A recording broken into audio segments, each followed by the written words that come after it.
Alright, welcome back, friends, to part 13 of Disco Elysium. This is nearly the end of day 4. We learned some big news last time, that we are very quickly approaching a possible civil war in Revachol. And we now know the stakes because of that. So we need to figure out who we're going to accuse as the leader of this homicide. The leader, or exactly the person responsible. I'm still not sure exactly who that's going to be.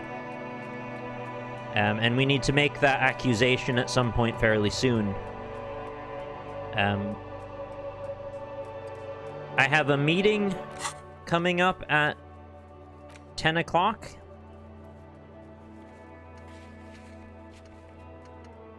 And that is going to be very interesting. I'm not really sure what we're going to do there or what we're going to talk about there. At Cape Side Apartments, yeah, which is very soon. And last session, we found our way into the back pinball room. Had a little moment there. I basically just need to talk to somebody for a few moments. Apparently, this guy wants to talk to me. I saw you poking around in Lady Driver's lorry. She in trouble? Ah, right. Okay, so I didn't think you'd be interested. So, said the racist told us where her cabin is, we only searched it, no trouble, she's gonna be fine, or there's gonna be an investigation. Or, sorry man, I can't disclose facts of an official investigation. Honestly, does it matter what I tell him? Because, like, what's gonna happen is gonna happen. I don't know what's gonna happen. There's gonna be an investigation, but he doesn't really need to know that. I think I'm gonna lie to him and tell him she's gonna be fine. Oh man, that's like a load off my mind. All that stress was messing up my rhymes. Yeah, I really am concerned with his rhymes, and I just want him to rhyme so smooth. He chooses to believe what's best for her. What's the plan with those rhymes? Alright, I had another question. Yeah, what's the plan? Oh, you know. Tommy Leham's gonna be a musician. Sprechgesang, but with beats. Sprechgesang, yeah, I've got a lot of free time on absolutely. the road to hone my craft. The correct grammar is Tommy Lahom. Why Tommy Lahom? Tommy Lam was taken. My real name's Jerry Lafitte. Tommy's way better. You look more like a Tommy than a Jerry to me, but I don't know. I'm not a great judge of Jerrys. It's Never more have been. Him. Had another question? The man taps his fingers rhythmically against his arm. Oh. I can either empathize with 83%, or he's a poet, hit him with your best verse. +1 for art is everywhere. What do I see in his eyes? In his eyes, an unfamiliar longing. Flecks of brown and gold. He's got gold in his eyes? That's cool. Familiar how? It's hard to say. His gaze wanders southwest, down the street that goes beyond the horizon. Oh, that's so sweet of you to say, Lord Orcus. Thank you. I'm so glad you're here. I'm really happy that I can provide that sense of community. And, you know, we're all happy to have you, of course. So thanks for being here. What's in the southwest? Excuse me? He emerges from the reverie. A flinch jolts his frame.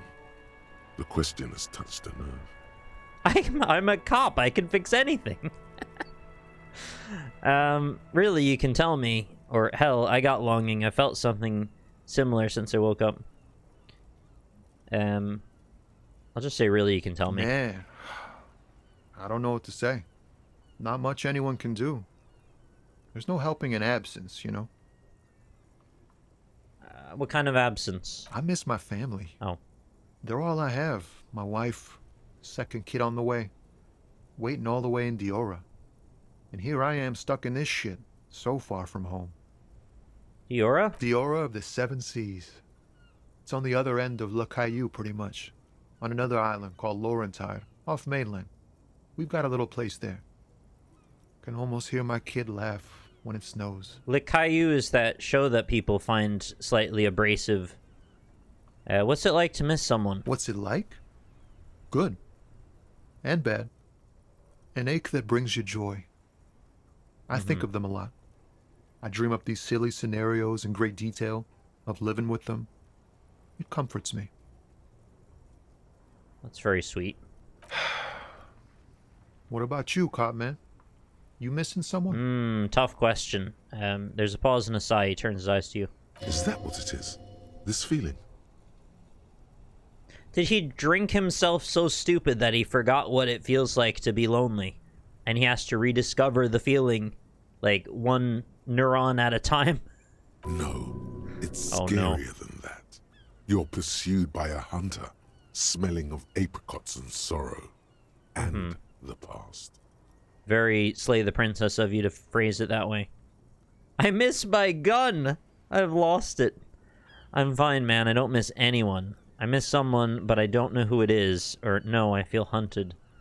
I'm gonna be more optimistic and say I miss someone, but I don't know who it is. I feel for you, my friend. It's bad enough to know who you miss. Missing like that doesn't feel like it has much of an upside. That's very kind. I mean, it's a very difficult thing to empathize with, I imagine. But, thanks for this. It's nice to talk to someone, and I know it wasn't easy to ask. I hope you find your way through your own troubles. All right. Well, that's kind of nice. I appreciate Tommy a little bit more now. Can we hit him with a sweet verse? Your best verse? You don't even have a bad verse in here. Just tumbleweed and liquor stains. Wait, no. What are you doing? She broke me. She fucking broke me. That's brutal, man. But you know, time will...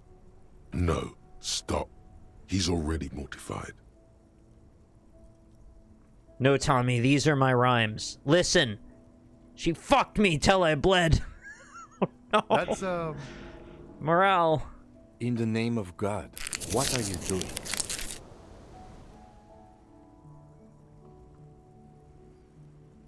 It's not real, guys. It's not my actual thoughts. It's a poem. Yeah, I get that, and it's cool, but...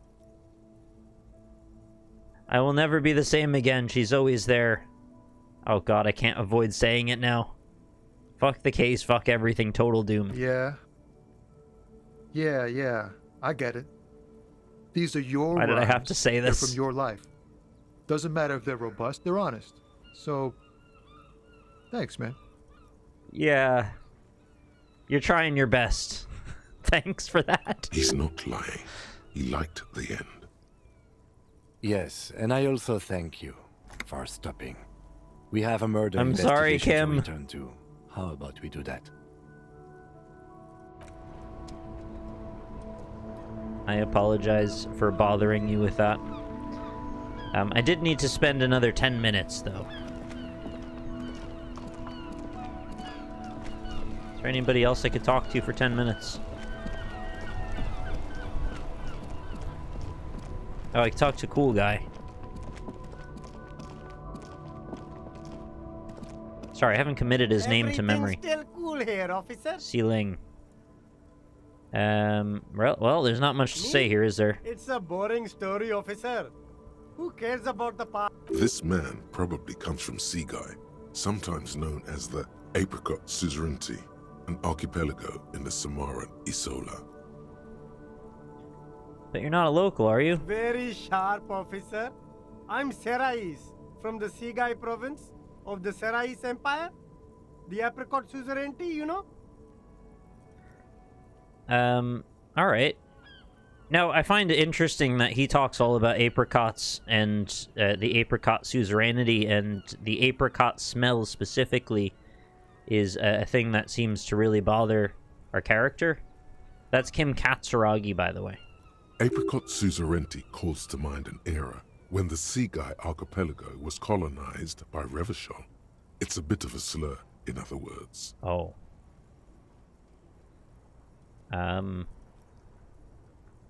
It's kind of insensitive. Very cool. I admire your awareness of our intertwined histories. It's Oh, I have super said nice this of you before. to apologize for colonialism, but the apricot suzerainty is a shithole. That's why I left. I do try to be sensitive or supportive of other people's cultures. That's so cool, officer. Yeah, I thought I said Speaking that of, before. Why All not right. support an independent local entrepreneur by buying some pens and glasses?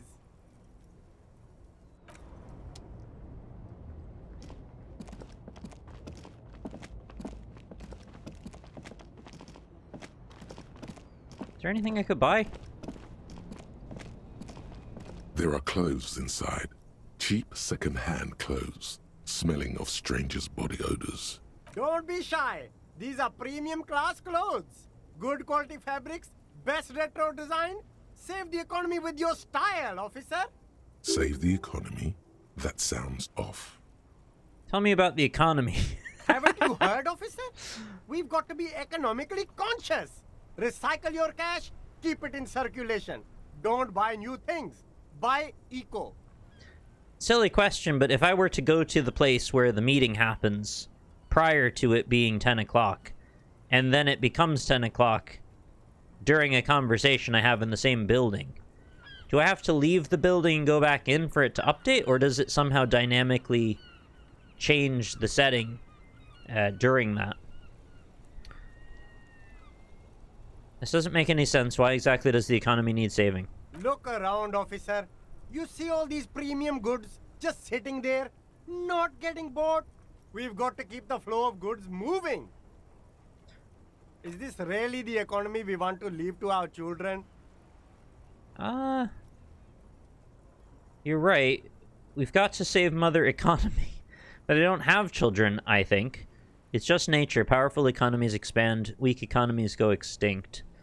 This economy is really just a distraction from the cultural issues, you know, immigrants and... Or look, man, I just want to buy some clothes. But I don't have children. Too bad, officer. Kids make it all worthwhile. Without kids, who's going to be around to enjoy the economy? Don't let me stop you. Open the box and browse a little. Oh, man, I'm just thinking of the, what is that? A cartoon of, like, a T-Rex looking up at the asteroid about to crash into Earth, and he points at it, and he goes, but the economy! Browse the box, I You find guess. your hands deep in tattered and faded garments made from weird polyester blends that make your body itch and sweat in all the wrong places. All the wrong places. What's the worst place to sweat? Probably your belly button. The box smells like cat piss. Oh, no. Or like an old person with no money. Yeah, this asteroid is surely bad for the GDP, exactly. Economical, but also trendy. Look first-hand, buy second-hand. Keep the economy moving.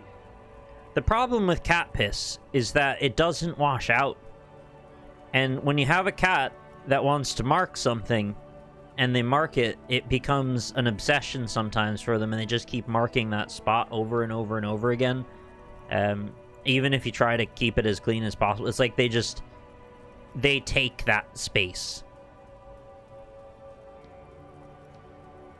Cat piss Everdeen. Let's find something worth salvaging from that pile of rags. Something cold grazes your hand. Synthetic and sleek. A windbreaker. Oh. Surf, it says, but also wind, summer, 100% waterproof, and sport. Surf, All wind, in summer, different 100% typefaces. waterproof, and sport. Good choice, officer. Mega sporty. And it's only $4.50 for you, sir. I probably don't need this, but I kind of want to collect clothes. This is not a great use of my savings, I don't think, but I'm going to buy it anyway. MageBit, thank you so much for your 84 months and 46 month streak. I appreciate you Gotta staying prepare for around. Springtime, right? I've got the dynamic windbreaker now. Can I do anything Haven't else you about the heard, economy? officer? We've got to be economic. Very cool.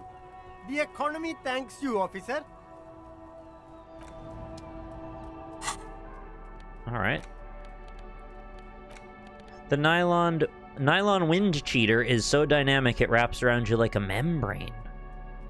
Oh, I remember with my brain, the membrane. Equipped with a stowable hood, the backside of the garment is covered in sport and summer-related text. It swishes softly as you walk. Oh man, I too remember the 90s and images such as that. I had this big, fluffy, like, sweatshirt that said body glove on it, and it was purple and blue, and it had, like, a big hand, like a big hand on my chest. I wore that when I was, like, 9. Probably for 2 or 3 years. Don't know whatever became of it, but that was the body glove shirt.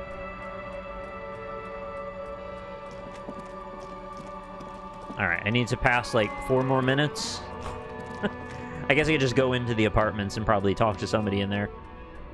I think I kind of exhausted the dialogue with him last time. Let me just check if there's anything else. Hello, hello. Let me know if I can help you with anything. The boombox I bought. Oh, I bought a boombox last time. I forgot. It should play this tape, right? Oh, we gotta listen to that tape. Of course. It's in working order still, isn't it? Just pick your tape and set it spinning. I could listen to the tape, I guess. It all starts with the tape. It all starts with the tape.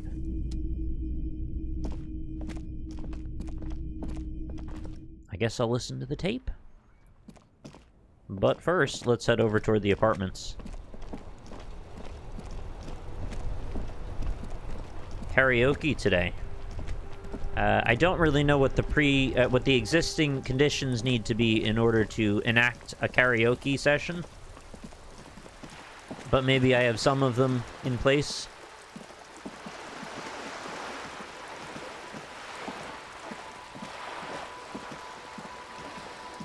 The raindrops combined with the water swishing sounds, the splashing is just very comforting, actually. Did you find the sad song? Not sure about that, no. Why are they walking so weird? I keep telling them to hurry up, and then they kind of just immediately slow down again. We do have a sad song? Huh.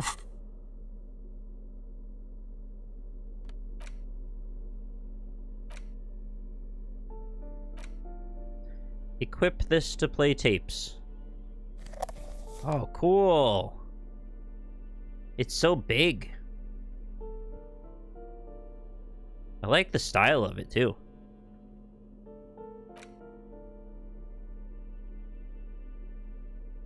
Oh, I forgot I had this rifle, actually. My cursed die.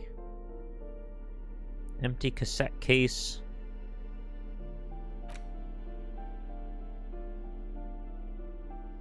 Door Gunner Megamix. Use interact and inventory, yeah. The porter reel is just what you needed. The reels attach to the apparatus with a satisfying click. The tape is routed behind the magnetic reader.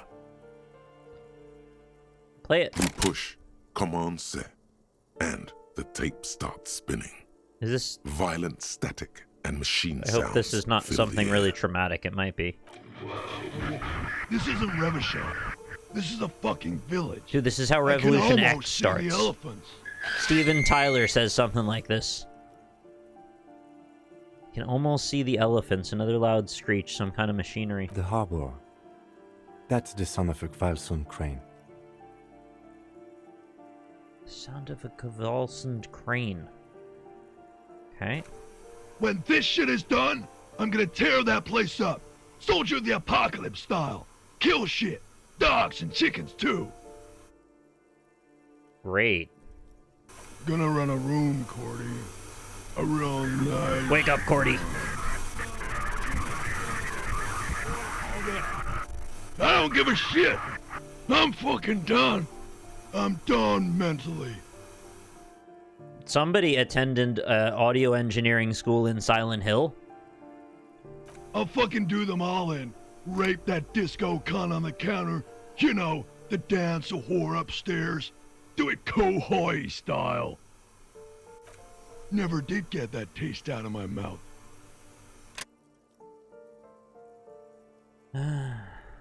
All right. The lieutenant presses the button marked Arrête on your porterille. The tape stops spinning. How did he know it was time to hit stop? What was that at the end? Silence? End of recording. Mm-hmm. What do you think? It seemed authentic enough. Probably recorded off the shortwave, then edited to seem more incriminating. He sounded like he was on patrol around the harbor walls. I agree, he also sounded inebriated. I think that's also correct. But he did say he's going to do it. You can't edit words into someone's mouth. You might be able to, though. Just letting off some steam. No. He sounded inebriated. Lieutenant looks at the tape. You're familiar with his look now. It's his look of suspicion. There's more going on here than we know. Okay. Who is this Hardie? One of the other mercenaries, I think. The one he was talking to. Uh-huh.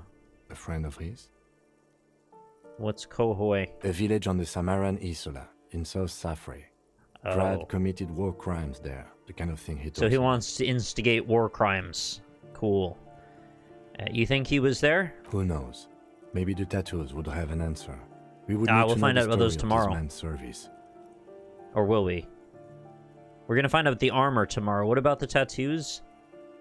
Oh, we were gonna talk to the guy by the gate, but that kind of gives up our position.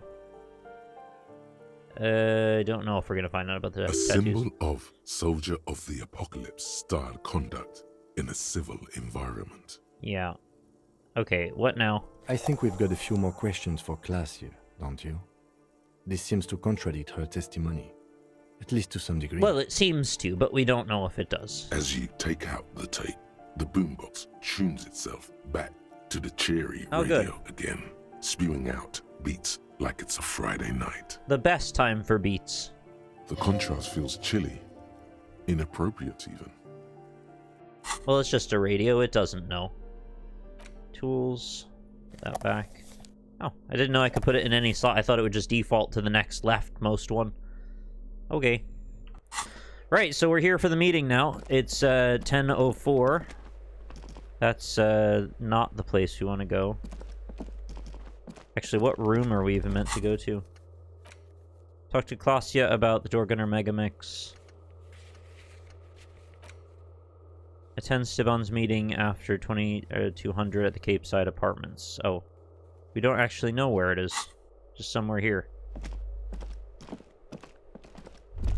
Oh, hello? Master Investigator, you just can't keep yourself away from locked and hidden places, can you? Hey, I'm not some sort of a peeper. Sure, friend. This is nothing sordid, nothing inappropriate. You just have to do this. It's your duty. I don't know what you're on about. I'm no peeper. The only way I'm a peeper is a peeping frog on the side of a lake. Hi, do you know anything about the communist meeting here, or...? Give me a moment. Oh god, you can actually ask. Do anything about a secret meeting happening tonight? What? No. Nobody tells me anything. How about any unusual activity taking place after hours, say after 10 o'clock? If it ain't my business, I'll keep my nose out of it. Oh, I think we'd all be better off if people kept their noses to themselves. I'm looking for the parents of a kid named Kuno. The waiters are at the end of this hallway, right next to the communal bathroom. Yeah, his dad's a real communal bathroom, alright. Guess we're going up to the balcony then, see what's up. What about this door? Doesn't seem like it does anything. Kinda weird. That's Kim Katsuragi. He's a cat. He's Cat Cop. He's been transformed. There's no way back.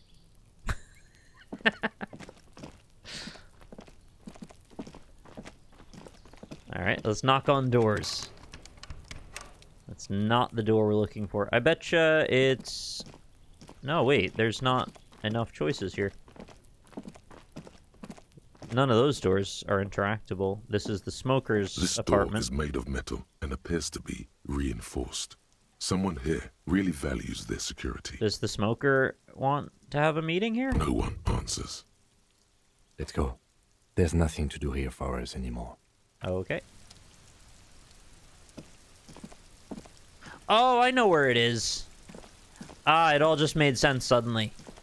Cindy, the skull sits out on the terrace on the other side of the apartment building, and what's up at the top? There's a furnace room and a lock gate at the top, so I bet the answer is right over there.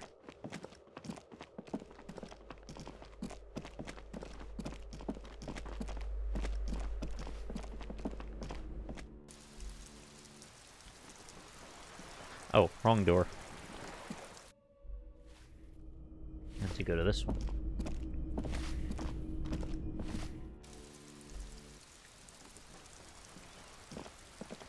Hey, you coming to the meeting, Cindy?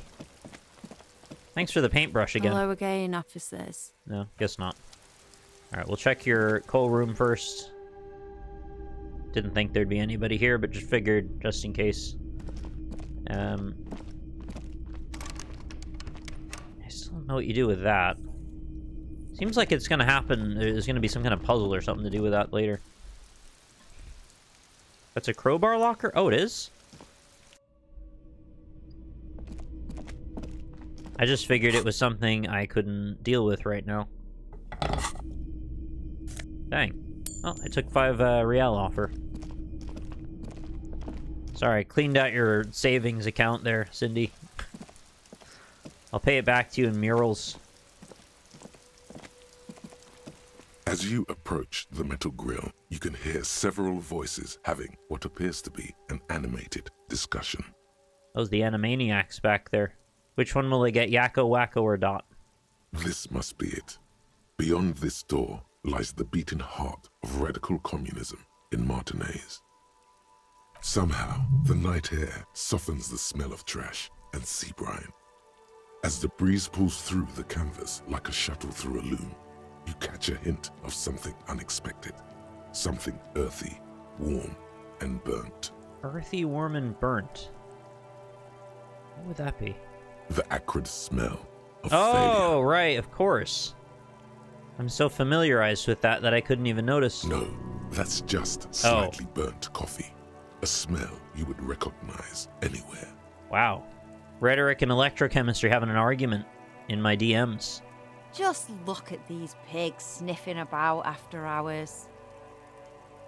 Why didn't you say the secret door was right behind you?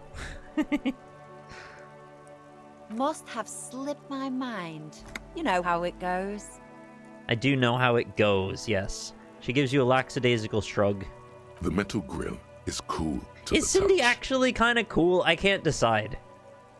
You notice the lieutenant is looking uncustomarily anxious. His posture is rigid. His right hand hovers near the I think if zipper I was in of high his school jacket. with Cindy, I would have tried to be friends with her. She seems like that type of person. Lieutenant's looking uncustomarily anxious. Posture's rigid. His right hand hovers near the zipper of his jacket. You okay there? Oh, I'm fine. I was practically born to infiltrate underground communist cells. He takes a quick look over his shoulder. I don't know, he doesn't usually speak like that, so I'm thinking he is actually quite shaken right now, but why? Which is just to say, we should be prepared for any eventuality. Alright, let's try to listen. You can make out at least 2 separate voices. 2 voices, both male, approximately early 20s. Okay. Careful with those now. Yeah, I know by my early 20s I had all of this figured out. I have it. It's going to work. I can feel it. What do you have? What's gonna work? Bang on the The grill. clang of metal reverberates all along the scaffolding. The voices Oh, I should have coming just from the listened other again. I side probably could have heard fall more. silent. Since it was grayed out, I assumed I shouldn't. Who's there? Is that you, Maurice? I thought I had like a password for this.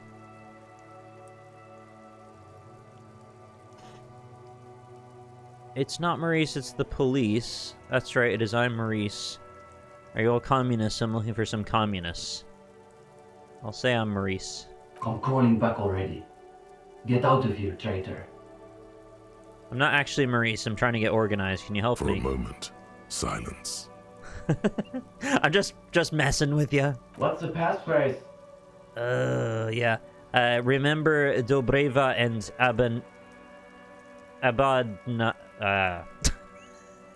Abadanis.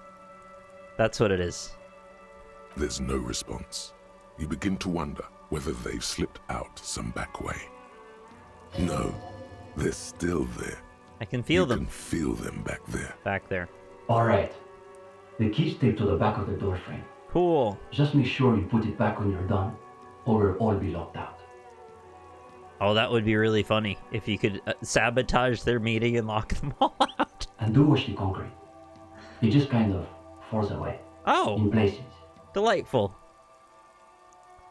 Charmant. Hi, Minty. After you, detective. Charmant. Have fun at your underground meeting, Pig. Hope it's a blast. I want to become actual friends with Cindy and have her not take the piss out of us anymore. Well, maybe that's always going to be her thing. The two young men are either oblivious to or ignoring your entrance. Oh shit, are they setting Their up like a attention massive are domino fixed rally? on whatever it is they're stacking in the middle of the floor. They look too thick to be dominoes. I can't really tell. Matchboxes. Oh, it okay. appears.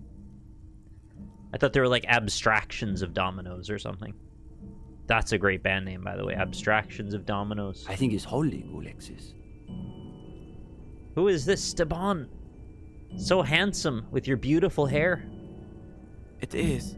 Oh shit, it's me. It's holding. It's me with round glasses. How did I get in there? It's definitely not holding.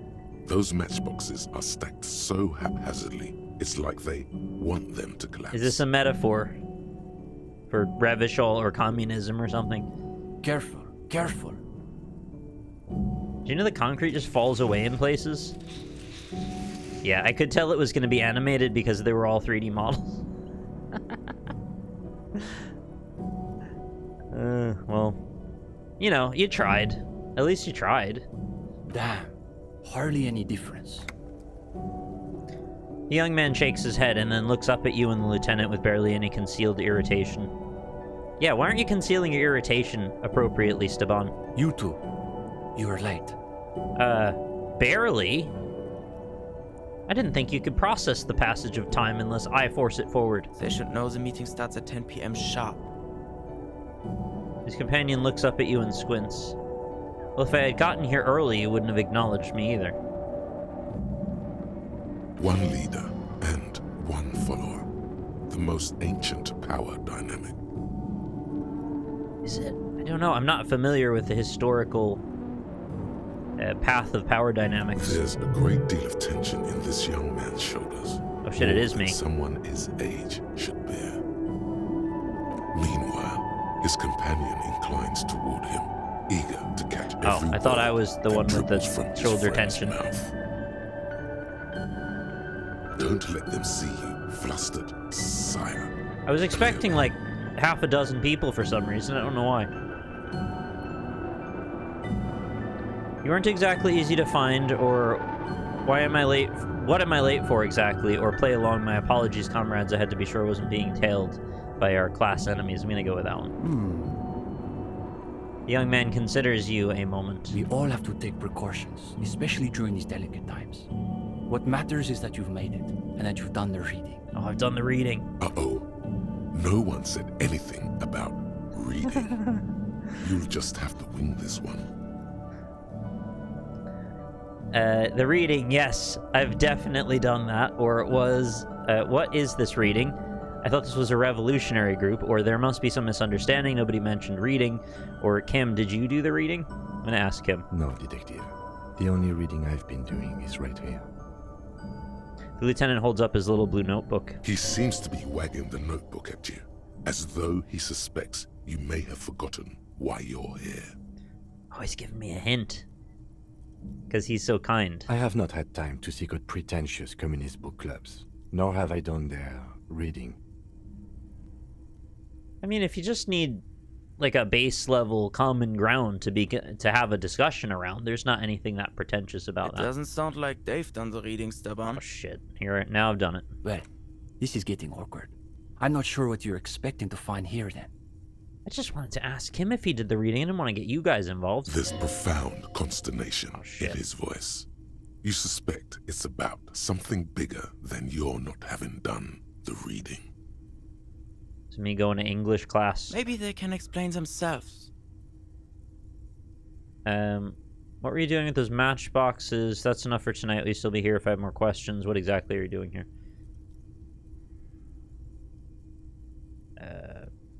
Tell me about the matchboxes. The young man frowns at the little pile of boxes on the floor. Is this like the fragile, delicate arrangement of human beings in societal economic structure? Nothing. Just messing around until the meeting started. Not that pretentious, honestly. Just wanted to play with some matchboxes. You have a lot of matchboxes, to be fair. All right, what were you doing here? In the most generous sense, I would say we're cultivating revolutionary consciousness. Okay, that's fair. I guess that's kind of what I expected. Yes, that's probably the best way to describe it. Well, if you come up with a better description, let me know. But more specifically, we are running a reading group. The most rigorous and theoretically advanced materialist reading group in Martinaise. And there's hundreds of those, so you're really setting yourself apart. Comrade Steban is a great discussion leader. One of the best at the university. Okay. Is this where I can square off in theory combat, or just sounds like a regular book club? Yeah, I want to do theory combat, please. We have been known to get into some spirited debates, but it's always in service of our larger intellectual and ideological project. What if we stand on either end of that rug and summon espers to do battle in the center? And then whichever one wins will be the leader. Precisely. We are not interested in senseless parroting. We like to read critically. Okay, that's fair. Parrots can get quite annoying, so that's why you put a blanket over them. Within the contours of Mazovian historical materialism, of course. I didn't realize they taught radical Mazovian theory in the universities, or okay, so what does your reading group actually read, or I think I get the idea. Tell me about the, what do you read? We study all the foundational texts of Mazovian theory, of course. Of course. Just last week we finished the second volume of Puncher and Watman's Innocence of Capital. Puncher and Watman? Innocence of Capital. Truly extraordinary. And before that we spent 6 weeks on State and Plasm. Those sound very interesting. Uh-oh. You can feel your attention span rapidly deteriorating. Force yourself to keep listening. We've also read Wertmüller's The Megastructure of History, and before that, Real and Reality. Whenever I read the words megastructure, all I can think about is that like History Channel thing about Nazi megastructures, and every time I think about that I go, what does that even mean? What do you mean Nazis built megastructures? What are you talking about? What's a megastructure? Isn't a structure any kind of structure of any size? Why is it mega? Why does it get its own classification? Yeah, megastructure is more like. Good one. Communist theorists love puns, in case that wasn't obvious. It's the height of wit. We love wordplay here. Hardcore to the megastructure. Hablas un pain infernal. Yeah. The original Fizdale translation. Not that worded down revisionist garbage. Oh, you gotta deal in the Fizdales. Everybody knows that. If you're not coming at me with Fizdales, I don't want to hear it. These two deserve the Order of Honor for bullshitting. There's no way they've actually read all this stuff. I mean, sure, drama, I get your point, but also, like, it's not that hard to read a few things if you're really into stuff. Obviously. You come at me and say, oh, you haven't listened to all the Nine Inch Nails albums, and then I whip out my 23 singles that I was able to find at garage sales because I was a fucking super fan. I lost my mind trying to collect Nine Inch Nails shit for a while. If you called me on it, I actually had the receipts to back it up. But, of course, our special emphasis is on the theories of Ignace Nilsson and his followers. especially the inframaterialists. Inframaterialists.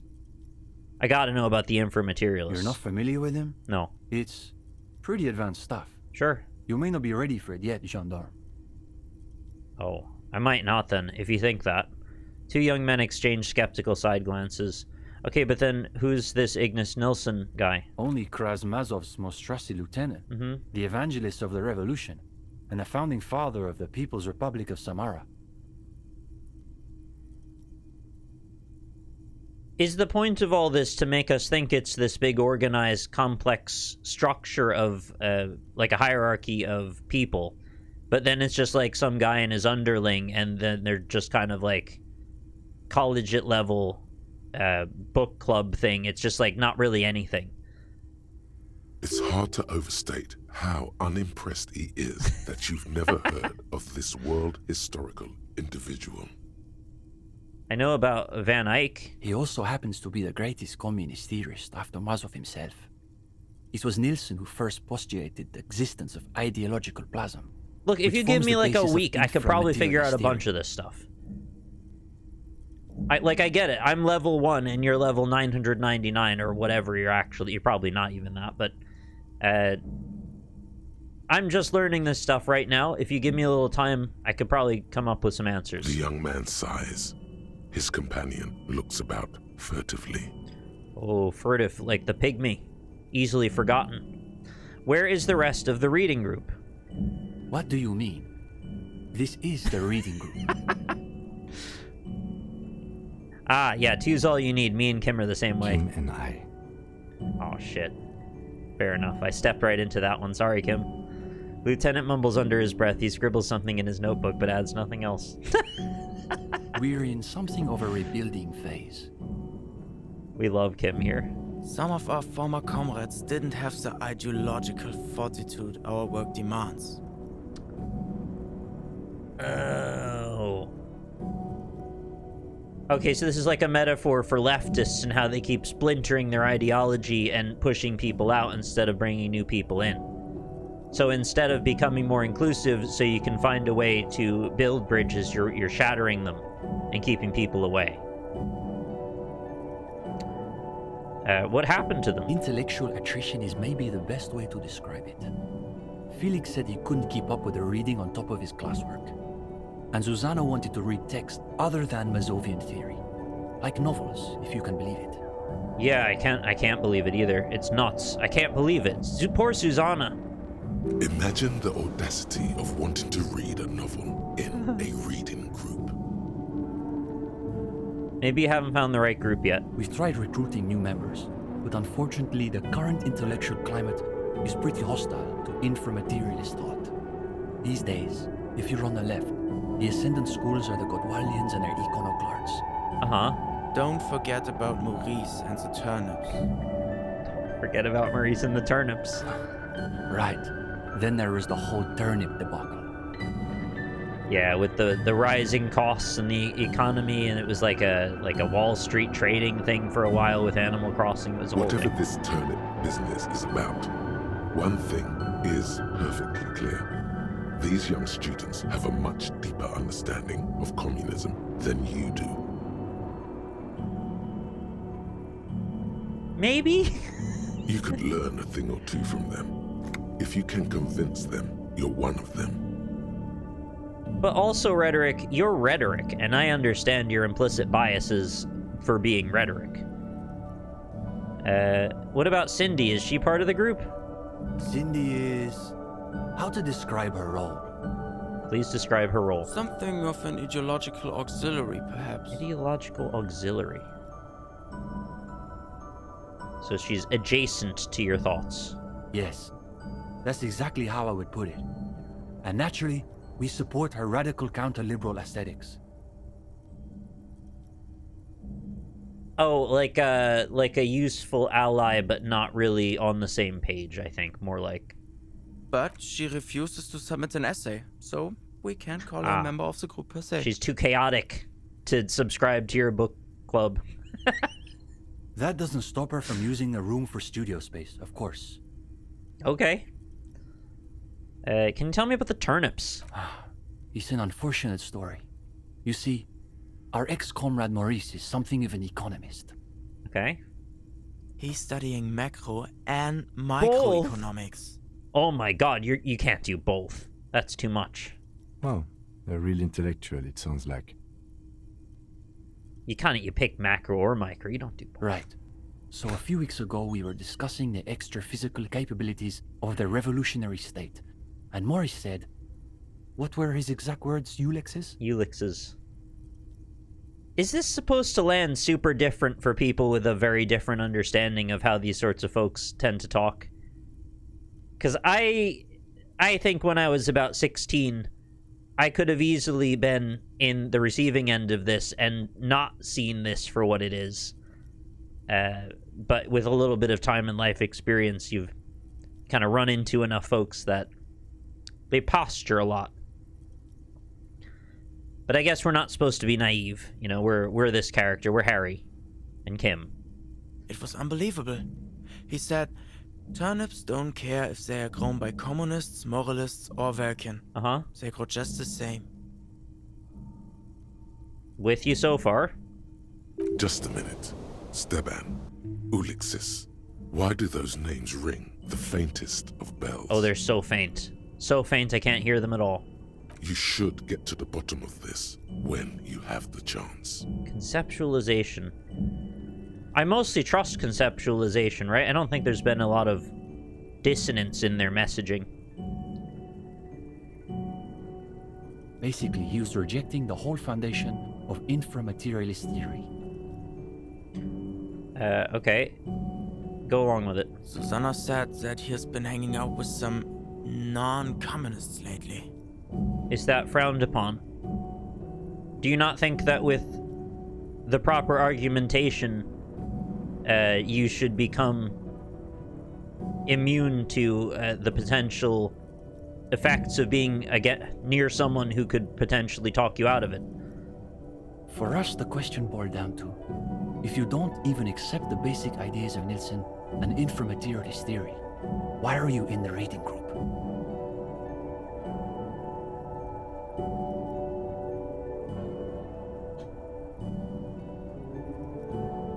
I don't understand at all.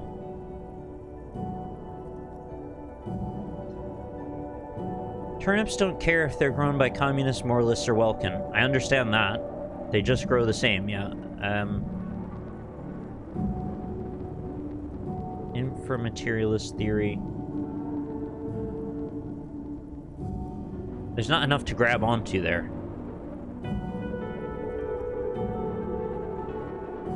I, a turnip sympathizer, do care. I feel like they're going to be very upset if I say I don't understand. They might be beating around the concept that communists grow turnips better or something.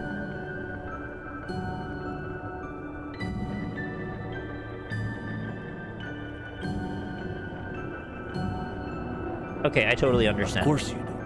It's pretty basic stuff. So you expelled Maurice from the reading group over an argument about turnips? Well, it wasn't so much that he was expelled. He expelled himself. He just quit coming.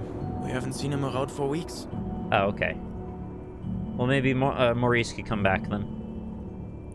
Tell me about the Gottwaldians. They're the most depressing school of communism.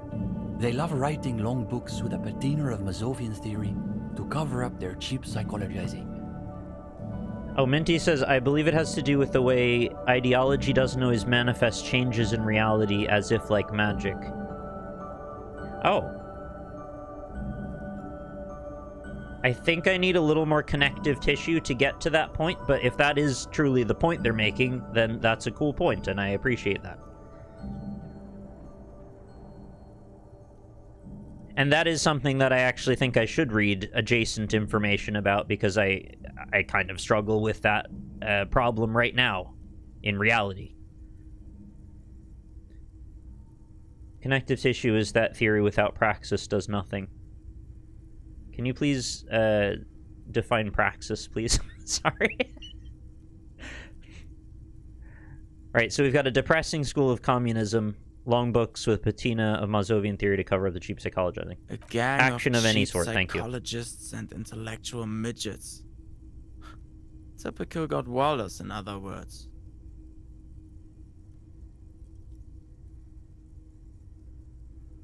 Okay, so the theme I'm getting here is you guys are, like, super judgmental about a lot of stuff.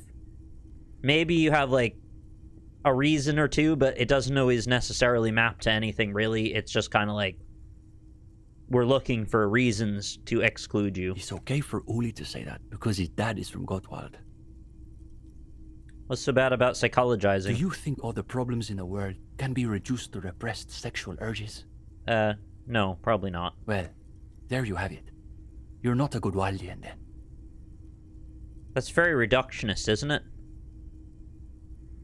Is that really true? Like, how... So what you're doing is you're painting with an extremely broad brush about all sorts of things, and then saying... You're straw-manning their argument, is what you're doing. You see, the Gottwald school look like communists. They talk like communists. Yeah. But scratch the patina, and you'll see beneath that they're just depressed liberals who've read too many books. Uh-huh. I've kind of lost track these days of what actually defines a liberal from a conservative. I know this should be the most obvious shit, but, like, the way that liberals have become... Or maybe I'm just speaking about the Democrats specifically. I need to go back to the source of liberalism. Okay, so what about the iconoclasts? For starters, they love talking about beans. Like bean counters. Or like rations. What's wrong with beans? I like beans. Oh, sure. But iconoclasts are obsessed with beans. They love thinking about beans. They love counting beans. But most of all, they love building models to predict how many beans there'll be in the future. Yes. Okay, I'm still with you, sure. Nota bene, iconoclast is an extra pejorative form of the already pejorative name, Mazovian economists, a moderate school of Mazovianism, which advocates I'm sorry if I offended anyone by using that word. Through carefully managed economic modernization, rather than violent social revolution. Gradual transformation to communism through carefully managed economic modernization rather than violent social revolution.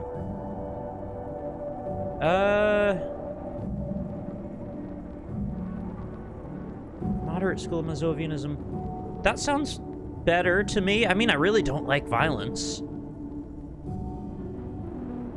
They're by far the most bean-centric school of communism. Liberals are fiscally conservative but ostensibly socially progressive. Conservatives are conservative on both, is the quickest take. Right. Okay, so without turning this into a whole political sub-quest here, I think the problem that I'm suffering with is, because I do implicitly understand that, I'm questioning, though, where their line for social progressivism is now. Is it still useful, or is it sort of eroded? And that's where I lose the plot a little bit, is because I don't really see where we're at anymore with that. Anyway, never mind. Doesn't need to be talked about. Bean-centric school of communism. Ah, yes. The much maligned bean counters, ensconced in their think tanks and high-rises, believing they can save the world through a series of incremental, assiduously technocratic reforms. I'm sorry, I have to keep reading all these, like, multiple times. The much maligned bean counters, ensconced by their think tanks and high-rises, believing they can save the world through a series of incremental, assiduously technocratic reforms. How is this a thing? So this is like capitalist communism?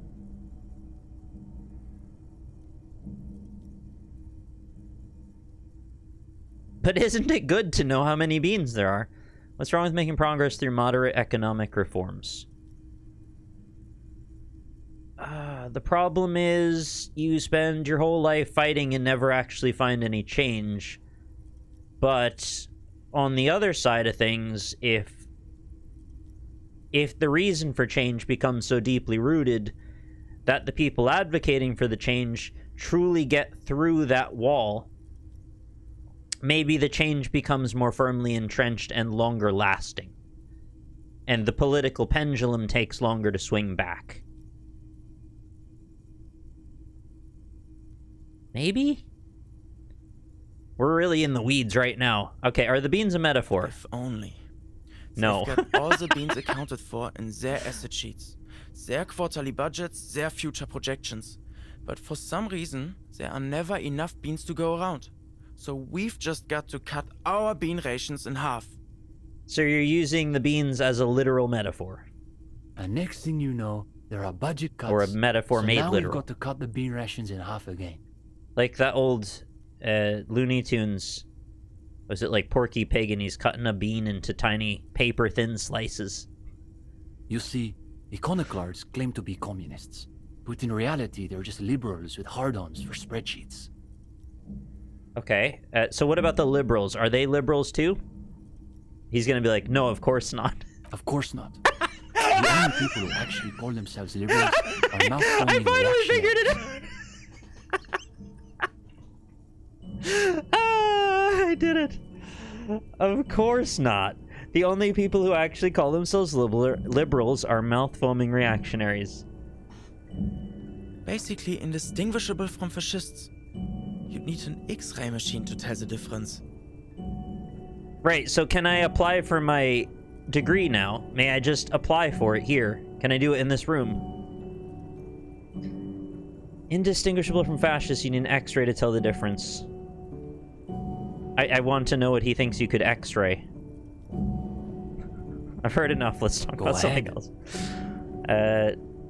Do I know you two from somewhere? I don't think so. Unless you've been hanging around the Cultural Studies faculty at the École Normale de Revachol. No, I don't think I've been doing that. Perhaps he subscribes to La Fumée. Oh, La Fumée. Is this the newsletter we read about in the office over by the wall? You know, the dock border area. That's sarcasm. He does not expect you to subscribe to radical communists. Yeah, you wrote for La Fumée. Of course I know you. You've read our article. Absolutely. I did the reading. For the first time since you met the young man, words seemed to desert him. That I did not expect. His companion is now blushing, a sheepish grin on his face. It's a small world, isn't it? Sometimes things just kind of land in your lap and you don't know what the hell happened. It's very confusing when that happens, actually. Well, don't keep us on tenterhooks. What did you think of the essay? Yeah, the tenterhooks. They're so tentable. The delicate egos on these boys. Even though you're just some cop, they're desperate for your approval. There's like a funny little twitch in his animation looping I've noticed. He keeps like... He'll put his arm back, right? And then it'll sort of like snap slightly. When does it loop? There. Yeah, watch his arm, on his right arm, when it goes up on the back of the couch, you'll see it snap. Hey, you're not just some cop. You've got highly developed critical faculties. Now's your chance to show them off. I don't have a lot of options here. It was a good article. You should keep developing your ideas. Well, of course, that's just an initial foray to the subject. We're hoping to return to it for a more substantial treatment next term.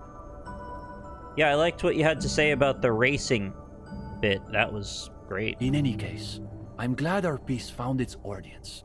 That's always the hope with these things, you know. Yeah, I know.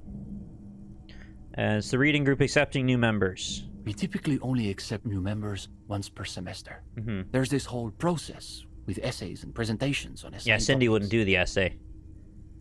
Young man turns to his companion. But given that we have some extra seating at the moment, I guess we could be convinced to expedite an application or two. We're in the process of expediting. Steban, you can't be serious. For these gendarmes? I am serious. As materialists, we've got to adapt to conditions as they are. Besides, he'll still need to pass the interview portion of the entrance process. This all sounds like so much work. Assuming he's even still interested, that is. Oh, that's not a terrible percentage for something that I didn't expect to even have a chance to do. I can convince them I belong in the reading group. I want to ask him about the lynching first. Lynching? No. We're not an operational cell. We think of ourselves as more of an intellectual vanguard. Of course. What's your group's stance on the lynching? Is your reading group affiliated with the Union? That's what I need to know. Yeah, are they affiliated with the Union? No, we're an independent organization. We acknowledge and respect the Union's efforts, but our interests are more theoretical than Mr. Clare's. I did get that impression, yeah. He speaks the truth. Thank you, Drama. I will take that as confirmation from multiple sources, including my own head. What is your group's stance on the lynching? Our stance? What? Does he want to know if the SRV has established a party line on the lynchings in Martinez? Do you not have a platform response? The two young men look at each other. The SRV refers to the People's Republic of Samara, established as a socialist utopia by survivors of the revolution. It has since degenerated into a bureaucratic workers' state under the decades-long rule of President Sapormat Sport Kanazinski. Do you ever just get, like, really frustrated and just be like, screw all of this? No one's ideology is worth a damn. I'm not serious, of course, but, like, I have impulse moments for, like, a second or two where I'm just like, this is all a waste of time. Though historically speaking, the SRV has supported direct action against right-wing paramilitary squads, especially when they are doing the Indo-Tribe's dirty work. Direct action against right-wing paramilitary squads, especially when they're doing the Indo-Tribe's dirty work. Okay. Right, because somebody has to, right? Like, who else would it be? Good point. So as a provisional matter, I can say we support it. Are they being sarcastic? You feel like you're caught in some elaborate joke labyrinth, but it's impossible to see your way through. No, I don't think they're putting me in an elaborate joke labyrinth. I feel like they're serious. I know I failed the savoir-faire check there, and I don't know that that should matter that much, because I'm pretty sure I've kind of seen enough about them to know that they're mostly sincere, just a bit up their own asses. Which, like, sure, so am I. It's always that way. Beneath the crust of irony, there's a molten sincerity that threatens to erupt forth. You may witness molten sincerity. So what's your stance on crime in general? Please say be gay, do crimes. That's easy. Crime is simply the inevitable expression of the injustice and incoherence embedded within capitalism itself. Oh, do I agree with that? Inevitable expression of the injustice and incoherence embedded within capitalism.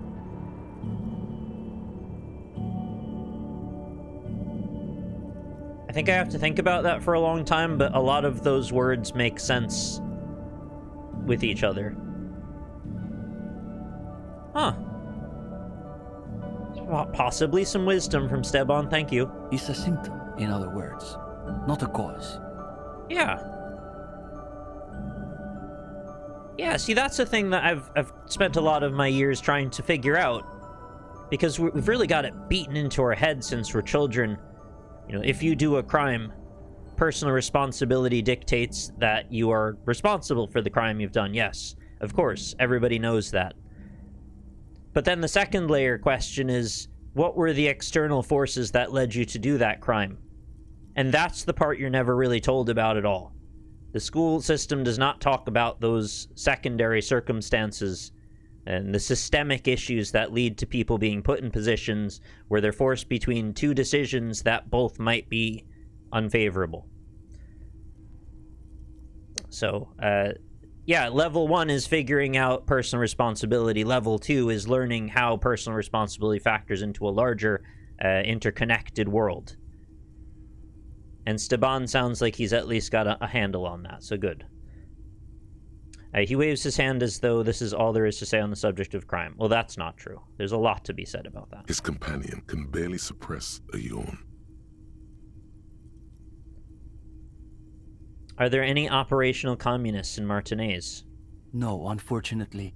The communards were hunted down and killed nearly to a man. All that's left of them are Jesus. bones and old rifles. Yeah, I found one. Oh, so yeah, that's the firing line that we found against the one wall. Alright, show him the Musgrave rifle. His companion's eyes Maggrave, sorry. widen as you hold up the ancient weapon. What is Musgrave? That's something else. Yes, like that one. I wonder how many of these are still lying around in cellars or sealed up behind the masonry. He knits his brows together and looks up. The rise of shoplifting now isn't caused by people becoming evil, it's caused by worsening material circumstances, which is inherent to capitalism. Yeah, when I was probably, like, in my early 20s, I feel a bit embarrassed to admit this, but you know the line about, like, if you see someone stealing bread, no you didn't. I probably would have ratted somebody out when I was in my early 20s, because I didn't understand. And that sucks. I'm really glad that I don't think that way anymore. But it also sucks that I did think that way for a while, and I wish that people didn't get led down the path to that. Can I hold it? No, it's not... Well, I am embarrassed to a degree, but also what I mean is it sucks that the system builds that thought process into people, or that I didn't introspect better, or I guess I just didn't have the right things around me to end up doing that. Anyway, you get the idea. Yeah, here, give him the rifle. It's heavier than I was expecting. Once you hand somebody a rifle, they're your friend. Every time. I don't know what that means. The rifle rests in his open palms. Its position reminds you of something. Though what, exactly, you can't say. He turns the rifle over again, admiring the glint of light off the oily barrel. When he's finished, he returns the rifle to you with a nod of appreciation. Yeah, I guess we're bonded now. Soul pair.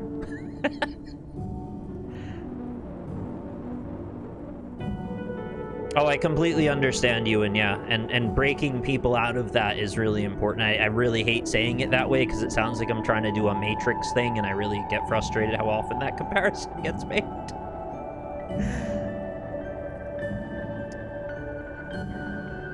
Yeah, the idea that, like, critical thinking is just as important as all these other very specific things they teach you should be a completely different level of emphasis. And it just isn't emphasized much at all. You know, you have the power to use your mind as a tool, to use all of the information you've put together and draw inference about the world. And they'd much prefer that you just kind of stop at all of these various points and say, oh, the question is A, the answer is B. And while you are reciting answer B, you don't see the options C, D, E, and F. You know what I mean? So you're kind of locked into that thought process. Should I try to convince them? I guess there's not much harm in it. Let's try it. Is it getting warm in here? That's fair. There seems to be a little pool of sweat forming in the depression of your lower back. It happens. Why is this happening? I thought I had my shit together.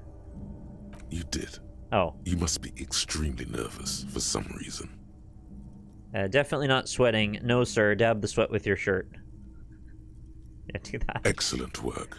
Now there's a dark handprint on the back of your shirt. Oh, I didn't know it was that much sweat. Everyone will be able to see the evidence of your overactive sweat glands. Honestly, if somebody judges you for sweating too much, that's more their problem than yours. Why am I getting so worked up? They're just a couple of kids. Let's be frank. They're probably way smarter than you. You bet they've read more books than you can even name. Sure. Of course, if you're nervous, it wouldn't hurt to read another book or two. Also true, but, like, don't put so much stock into people's knowledge. We're all human. The hardest part will just be working up the nerve to ask without soiling yourself. Composure, you really need to step it up a little here. Everything all right, gendarme? You look a little green about the gills. Yeah, the gills are getting green. That's enough for tonight. Will you still be here if I have more questions? Sure. We're here most every night. Maybe we'll catch you again. Are we all human? Oh, some of us are dancers, but it's quite hard to figure out which are which. Sleep well, gendarme. Thank you. It was a very strange interaction, but I didn't entirely dislike it. Oh, please don't fall in that hole, Kim. You're way too close to that hole. Coffee. At the bottom of the pot is an Isle of Black sludge rises from a shadowy area. Yeah.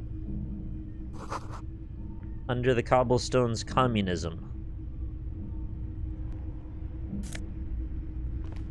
Reflective construction vest, +1 to endurance, -1 to reaction speed. I'll have that, thank you. This one says no war but class war. Dancers aren't human, but I dance. It's not up to me, it's the killers that made this dichotomy that I don't really understand the point of, but they seem to know, so I trust them. A rickety easel surrounded by pots of gouache. Cindy's, no doubt. Could it be the Phasmid? No, probably not. No, probably not.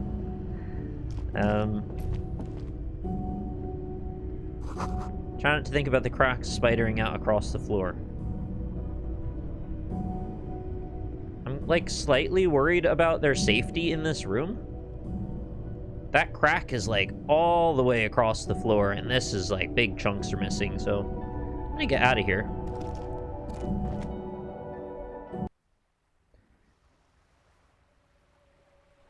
Cindy, you gonna mock me on my way out? Hello again, officers. No, you're not. Thanks, Cindy. Let's read up about our new vest. A ludicrously reflective safety vest like those favored by construction and road repair crews. Comes with a replaceable battery pack. Makes you feel like a deep sea anemone. Interesting. I didn't expect to say anemone.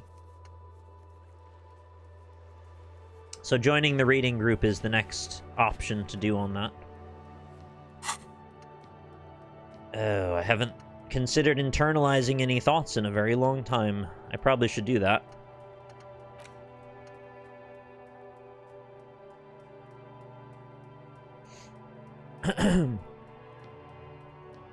By now it's clear you like to look inside containers. You like to open doors and see what's behind them.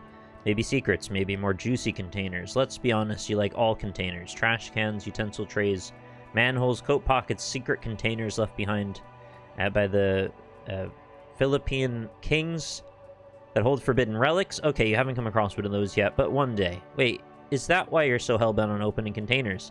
Do you think you'll find the Holy Scepter in the Orbe de Montaña? Yes?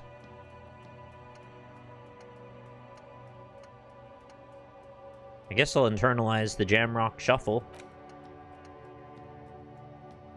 I've got points.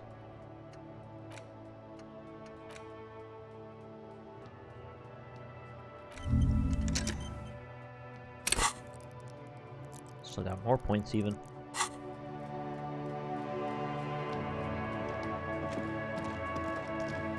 Humix, thanks so much for your 38 months. Welcome back to the quarry as such. It's good to see you again. Hope you're having a lovely day, Humix. Thank you for your support.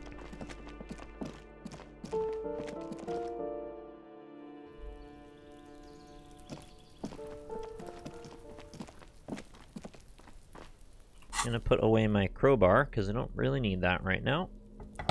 And I think it's time to head back over to the other side of the island and go to my little shack for some R&R. Actually, before I do that, I'm gonna talk to Joyce again. Could have just come out this door, sorry. Went the long way. It's a mummick. I haven't said the word mummick in a while. You're back. Good. Okay, I'm not really. Goodbye. Where did you say was the fast travel point that takes me to the other side of town? I know you keep telling me to use that. I'd like to maybe take you up on it this time.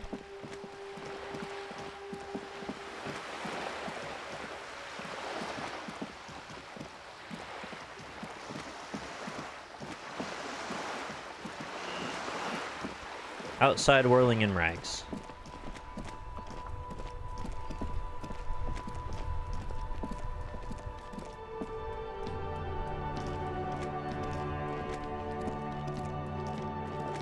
do with the car?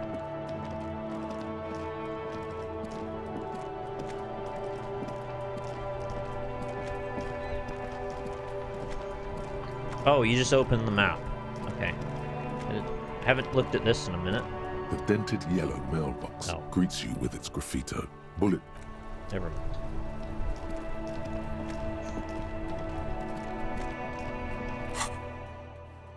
Oh, I could just click travel here. Brilliant. Alright, Fisherman Shacks it is.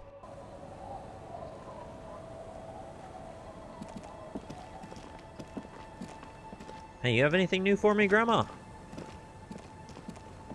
Our tenant, the policeman. No. Alright, that's fine. It's time for bed. It's getting cold. This late in the night. Time to call it a day. Good night, Kim. Good night, officer. We'll meet in front of the shack in the morning. Okay. So does that mean Kim is staying in my old room at the Whirling in Rags if I'm not there, and the other room is occupied by that lady? On the table, you see a bowl of water. Oh no, we're not shaving. I'm leaving the chops. He has his own room. Where is it, though? An old mirror hangs on the wall.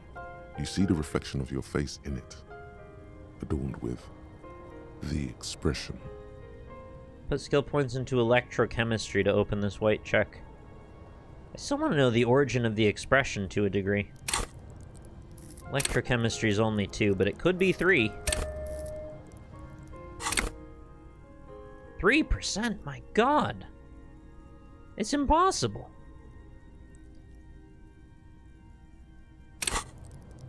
It actually says impossible, too. No karaoke yet.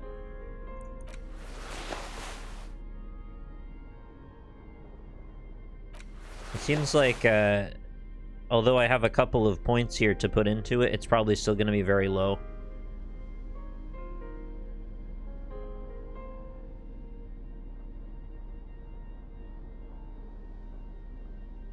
Oh my god, 3?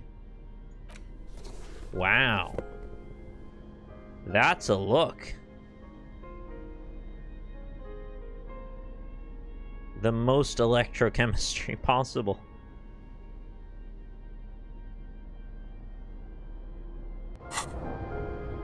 An old mirror hangs on the wall. You see the reflection of your face in it, adorned with the expression.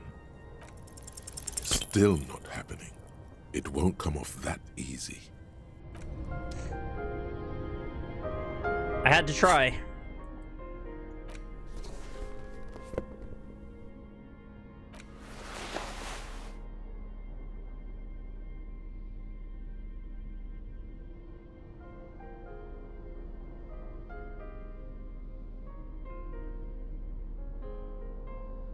Do I not really have very many shirts? Guess not. The bed is comforting, if a bit run down. Still, you've earned a rest.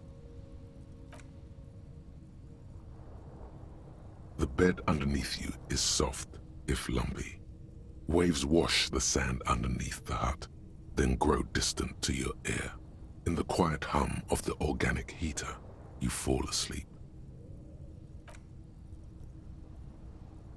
Awfully lucky to have this. Like a deftly cast fishing net. Sleep pulls you out of the world and into its dark shore. The rough mesh chafes. Tightening around you, it digs into your brain. Great, this is really gonna be chill. Dark shore, my ass, I know what this is. Yeah, just let me sleep. How have things been going for you out there? Helped anyone lately? Saved anyone lately? Murdered anyone lately? That's so low. This bastard isn't even listening to you. Because you know you are a murderer. A disco music listening psycho killer who offs poor people and then forgets about it. Shut up. I just want to Hear sleep. that? Iceman wants to sleep. He doesn't care about killing people. That's nothing to him. Black water under the bridge. The thing he's really scared of is much, much worse than that. Why are you doing this? I just want to sleep. I can almost see the dark. We're trying to help you. All these processes, these tortures, voices and tremors are all just distractions, flares and countermeasures to keep you from the last dream. The worst of them all. The last dream? The last dream will be total annihilation. Oh. Cinders peeling off the fuselage. We won't be there to help you anymore, Harry. We will be dormant. You will be naked and alone.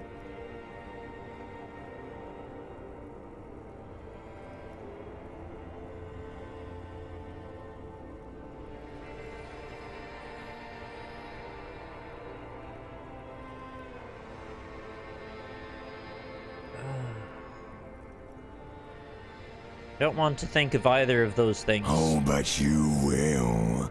You're already going there. Sleeping. False choice. How long can we keep you from the precipice? One more dream? 2 max, baby. Then it's... Her face forms in summertime. In hell. An ancient sadness, brother. 10,000 years later, in front of the video rental, there is a warm breath on your face again. Everything is okay again. Kind of lost me a little on that one. Everything is so okay. Can't wait. Your eyelids flutter open for a moment. When you close them again, you sense the light of the room around you. You're back. In 2 seconds, the alarm will ring. The last thought in your head before waking is, maybe you shouldn't have seen that stained glass window in the church. Why?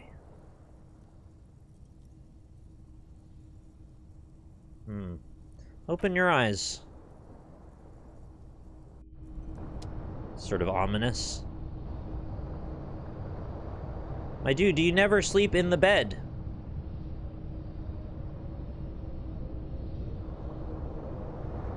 I assume his process of waking up is to be like flailing awake, and then he has to go sit in the chair for a while before he can actually stand up and move around. Something like that. They put Kim in this little box. It's so weird.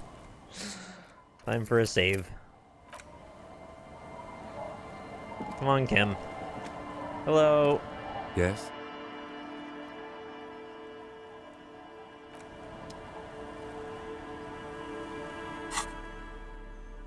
I think I changed some of my clothes from before, but it's probably no problem. The Kim Cube. Where will I go? I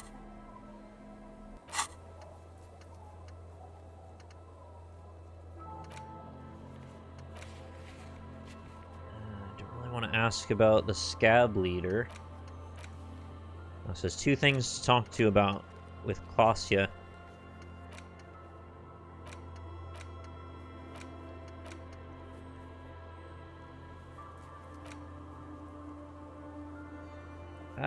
Does it care what time during the day we call Alice back? Maybe I'll go over there.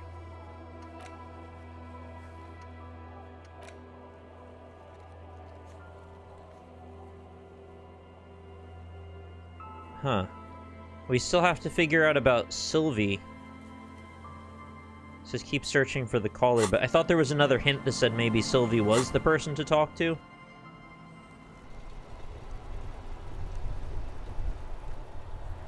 Anyway, let's make a radio call first. We'll see if we get the info about the armor yet.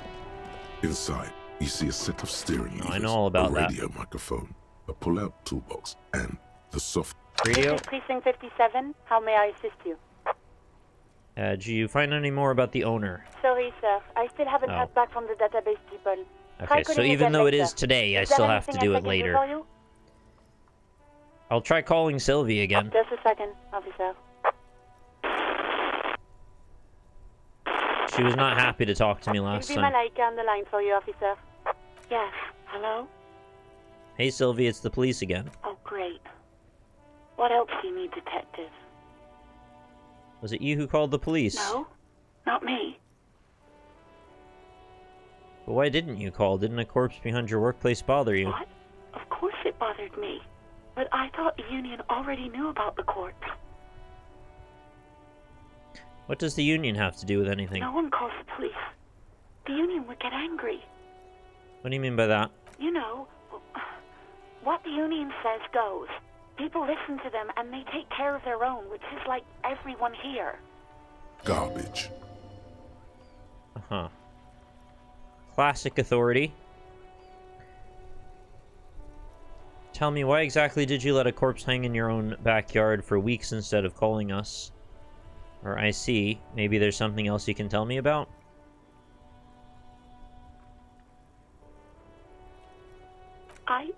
I didn't want to get in trouble with the others. Push her further. Show her the error of her ways. No, I'm not really trying to be sadistic about it. Don't push her. It sounds as if she's about to cry. I see. Don't worry about it. I understand. You do? Oh. What else can I do for you?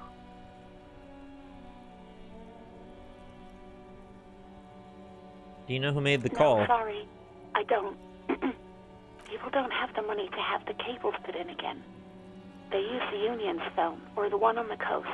It was someone else. We'll find them sooner or later. Yeah, go on. You mean, why did I leave the bar? Honestly, I'm not really comfortable discussing it with you, sir.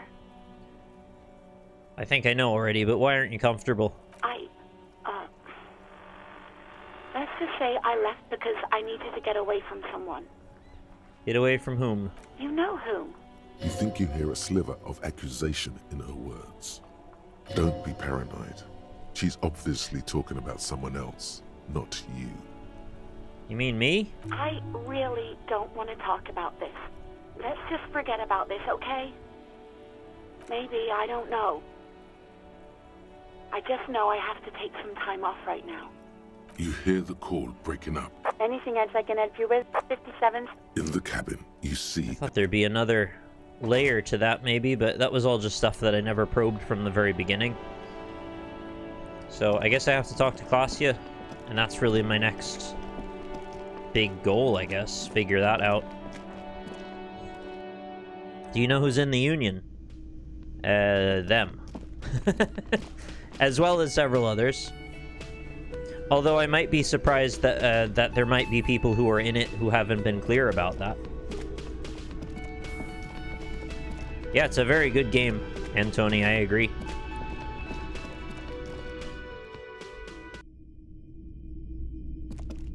I assume she's still smoking and drinking coffee. I thought for a moment there was like a scorch mark on the ground inside of my old room. That wouldn't shock me, I guess, either.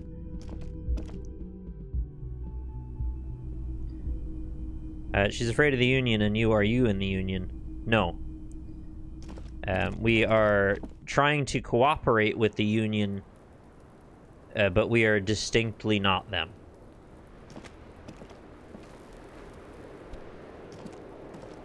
I was just thinking, what a nice day for questions pertaining to a murder investigation.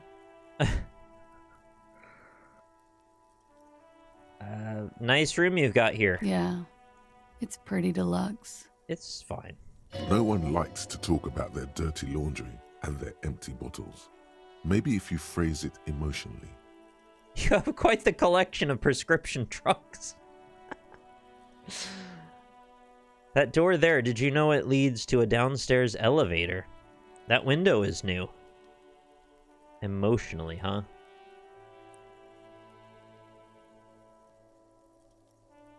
I think they're hinting at look around, hate to say it, but you've got sad all over the place.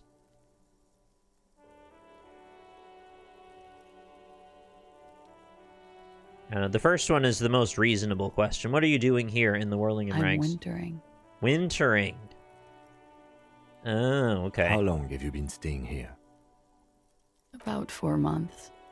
I came in November. Why here? Here in the Whirling, here in Martinez, or here in Revachol? All.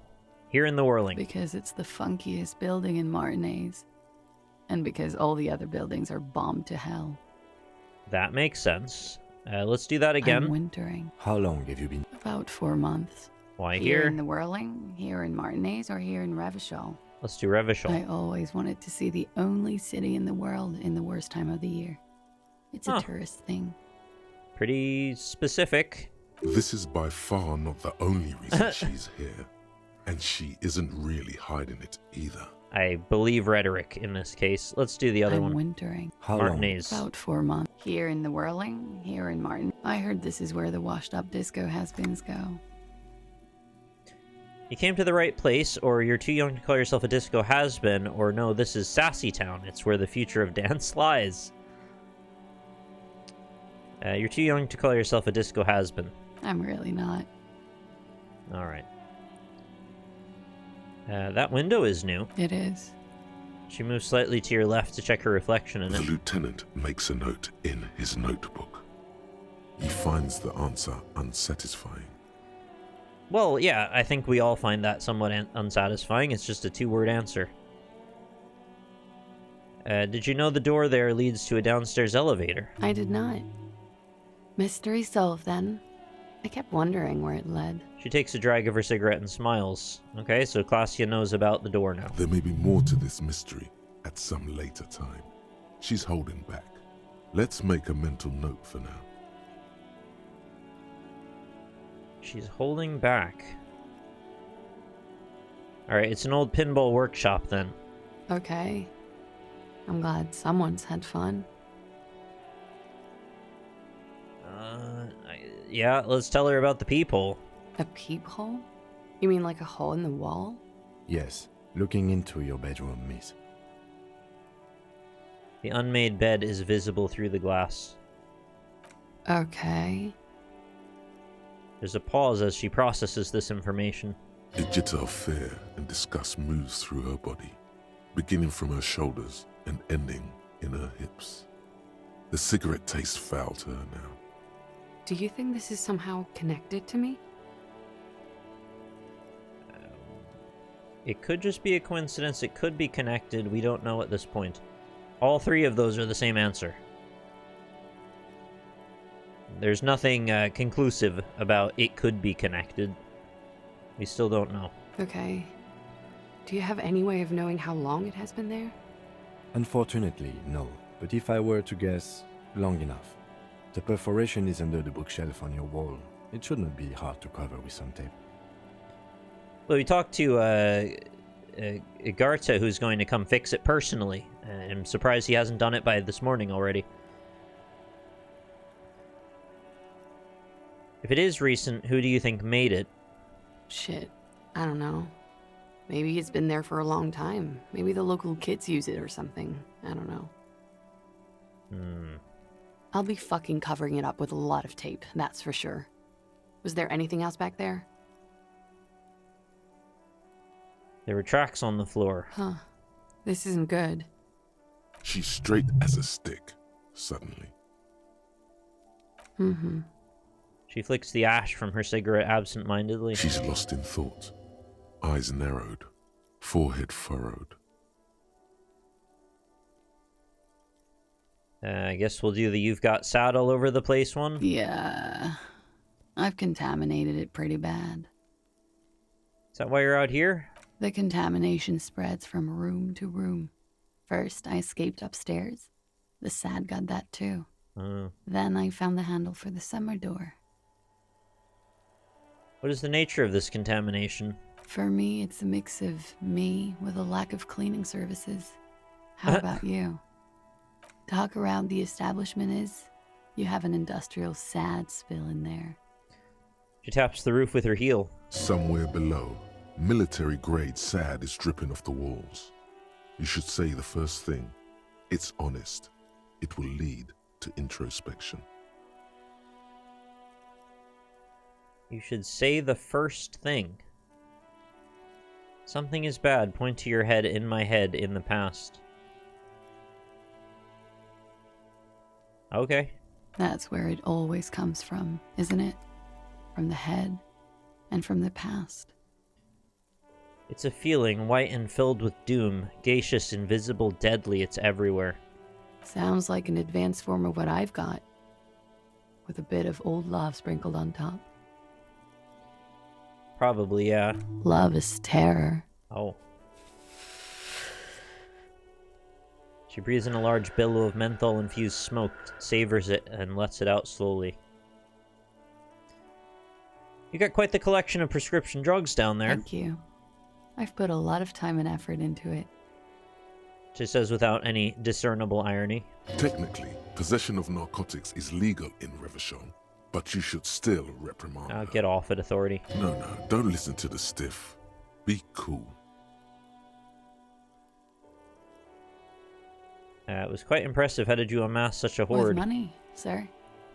It's not exactly the NT-star size caboodle I intend for it to be one day, but it's getting there. Star size caboodle? Those are words I've never put in sequence. In any level of format. The Anti-Star is, or was, a Vespertine rock and roll star who liked to do drugs. He did so many drugs, he eventually mutated into a corpse. We're all stars now in the dope show.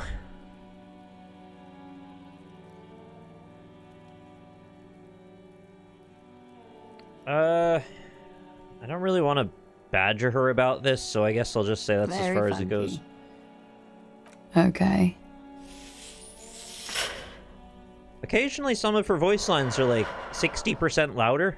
Watching herself reflected in the bedroom window, tall and sparkling and draped in smoke. Look her in the eye. She looks back. Time moves slowly. The triangles of her face rearranging into a weary smile. I think if you start seeing someone's face as triangles, that's like a very specific thing. That's like a problem, right? If you start seeing shapes. I've heard about stuff like that. It's scary. We will protect you from her beauty. We will consult you through the reefs and sounds of her persona. Reefs? We will see through deceits. You are shielded. You are wise. Thank you, drama? You are advised. There are muscles on long white bones that line her limbs, just below the silver jumpsuit. This is weird. What's happening? Nothing. Just time passing. Don't worry. You got it. Yeah, that's Kim Katsuragi. You are not a fool. I'm not a fool. Can we stop whatever this is? Anything out of the ordinary and you would be notified. Air moves in your windpipe. Your heart beats. You're a detective. Get back to detecting. Am I being beguiled? She presses her elbows against her waist and slowly turns her head. Her hair brushes her shoulders, making a small hissing sound, almost imperceptible. Oh, she's got little tiny snakes in there? Small little tiny snakes making small hisses? Avert your eyes. The strange moment ends. It was brief, no longer than 2.2 seconds. Oh, okay. It was pretty short, actually. It just felt long. What's going on in here? You got a level, that's what.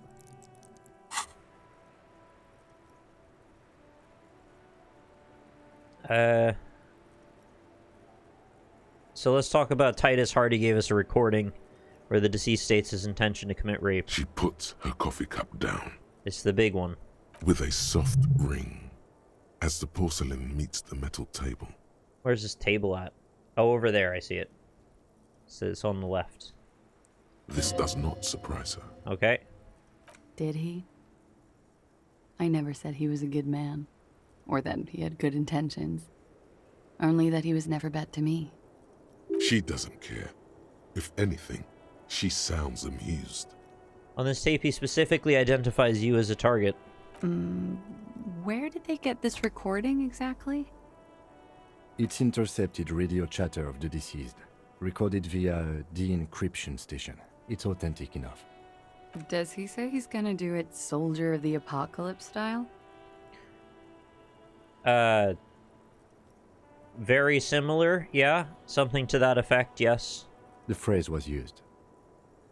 Lieutenant checks his notes and nods. Yeah. That was practically his pickup line. Uh-huh. She picks the cup back up. Did he say whores a lot? Was he pretty much on the verge of doing it Kaasje style? Yeah, it was mentioned. He wasn't actually there. He didn't do a tour, or at least didn't tell me he did. Would have been overkill anyway. He lived his own little Kaasje. It wasn't his everything. Why say things like that? Machismo? Yes, was he bragging? Oh no, I'm pretty sure he did all those things. Then integrated them into his idea of normalcy. To keep on living. Until they just sort of turn into his, what's the word I'm looking for? Coping mechanism? Running joke. Oh. I was gonna say running joke. And it sounds like you didn't even get the good bits. Lely's punchlines got way, way funkier than that. He was like the Seminoles conflict, the Kaasje massacre, and the 36 famine in Yezud all rolled into one person, then cast in Orani ceramic armor, which he wore in bed and in the shower. Great. When he said he was done, and done mentally, it didn't sound like a joke. It sounded like a deeply troubled man. Hold on, he said he was mentally done. That sounds like a broken man to me. Well, maybe I pieced him back together with my magical personality. You like this kind of stuff? We're all scraping up any happiness we can find, officer. Going around with our little scouring sticks. You, your first love, Mr. Kaasje here. Did he tell you he had actually done any of those things? He and Martinez, I mean? No. We were too busy laying waste to our own nervous systems to direct any of the fury outward. He seemed happy, I guess. At ease. Huh. As much as a man like him could be. It's very confusing to have such a heavy subject diffused so thoroughly.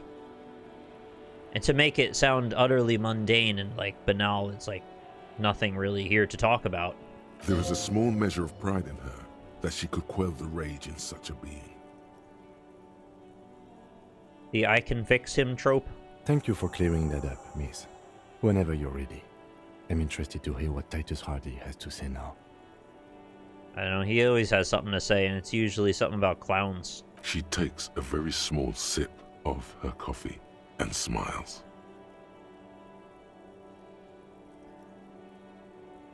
Now that you've had some time, can you tell us more about the victim? Like, for example, his name?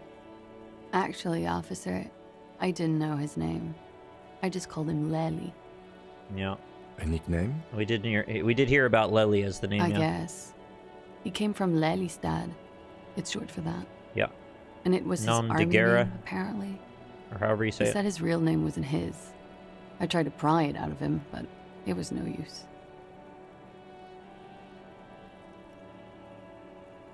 Lelystad. That's a good start. That moment was probably the one that made me WTF the most. This one right here. The turnabout that went on with it, you mean?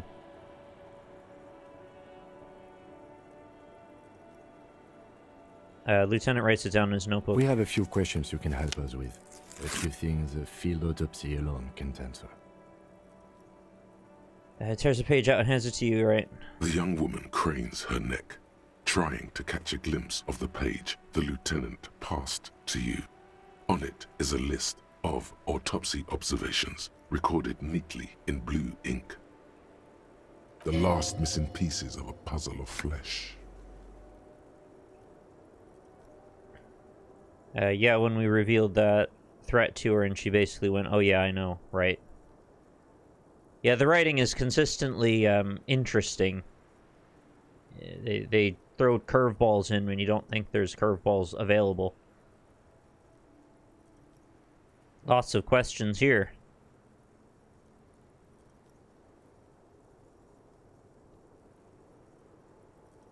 Do we just go? I guess we'll go down the line. Where is Lilystad? The place, I mean. In Oranje, officer. It's, I think municipality is the term. A nowhere town there. The Lelystad municipality has few boroughs and even fewer cities. It's made of agricultural plots near the border of Gottwald. Executive summary: cows, silos, and wheat. The big three. You were almost right, officer. That means his race was occidental, not mondial. I'll update the form. You're both from Oranje? Yes. We were compatriots. Did that bring you together? No. He was too old for that. And from another part of Oranjenrijk. I didn't even understand his accent. What brought us together wasn't Oranje. It was bad habits. No love for Mother Oranje. But wasn't he a soldier? This could be worth pursuing. No, he was a mercenary, right? He was a soldier, but he's not. He wasn't presently at the time of all this. I guess we'll hear them say it. A military man, but not a patriot. No. He left the National Service after they taught him to do what he did on Seminine. He wasn't the flag-waving kind. He was the making money, killing people kind. It's nice to feel validated that I'm keeping up with the story. He was by no means a stupid man. A people person. A small platoon leader. Certainly not a patriot. Oranje is, I believe, a pastiche of the Netherlands. Oh, I didn't know that. I don't know if I should keep that in my head or not, because then I'll associate them. Maybe that's okay. As an Oranese yourself, didn't his lack of patriotism annoy you? Sorry if I mispronounced that. No, there's nothing on Moindi. The old world is dead, and we both knew it. Come to think of it, maybe Oranje did bring us together, in loathing. I love Revachol, though. I hope she loves me, too. How old was he, miss? He was 42. The answer to everything. 42? Are you sure? I would have had him above 50. Yeah, because he drank himself nearly to death, right? So he just looked much older. He had many scars that made him appear older. But no. The memory makes her smile. We even celebrated his birthday, like, some weeks ago. It was a funny 2 days. He had little reason to lie to me. We were slightly off then. Thank you for clearing it up.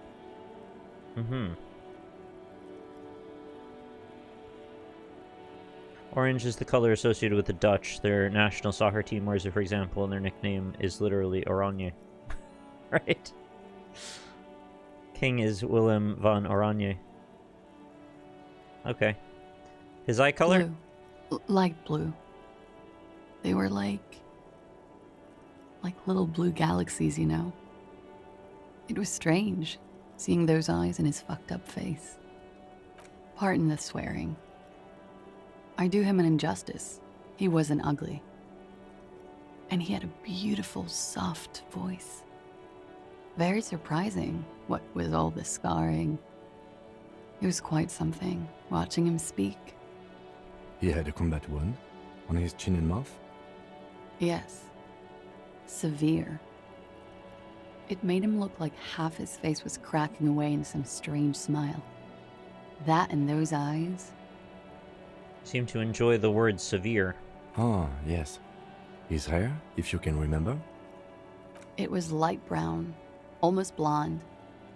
He darkened it with brilliantine, made oily. Not nice to stroke. I couldn't convince him to leave it alone. Alright, can you tell me about the tattoo? We actually did want to talk to people about the tattoo. Oh, that. It's clear she liked it. It was a map of his service history. Sure, service history. It was mostly for showing off to chicks, though. For showing off to chicks, how so? How? Imagine him lying in bed. Freakish musculature laid out on the sheets. Scarred, of course. Tattooed. The sheets are dirty for some reason. Is this Orani's lit? What? No, don't interrupt. He's smoking and drinking, of course. And his chest and shoulders and arms are studded with stars. Tens, hundreds of them. Maybe even thousands. Billions, trillions even. Infinite stars. Okay, you're clearly very physically attracted to him. I can get that picture. And the woman goes like, "What was this, baby?" She points at the air with her sharp-nailed finger, picking out an imaginary tattoo star. So it's just an excuse for him to tell stories. And he says, "That was too hardcore. Don't ask me about that." So she goes, "Okay, but what's this, baby?" And he's like, "Saw some bat shit there. Killed some loincloths." And so it goes. Star after star. Port after port. Third world country after third world country. And he's done horrible things in every single one of them. It seems a bit odd that she's, like, turned this into a system for him. But, I don't know. You were the woman in this? Oh, yeah. Can you tell us precisely what these mean? Hand her the photo. No, thank you. I've seen enough of him dead. I can tell you what they meant without looking at them. She pours herself some more coffee. Go on.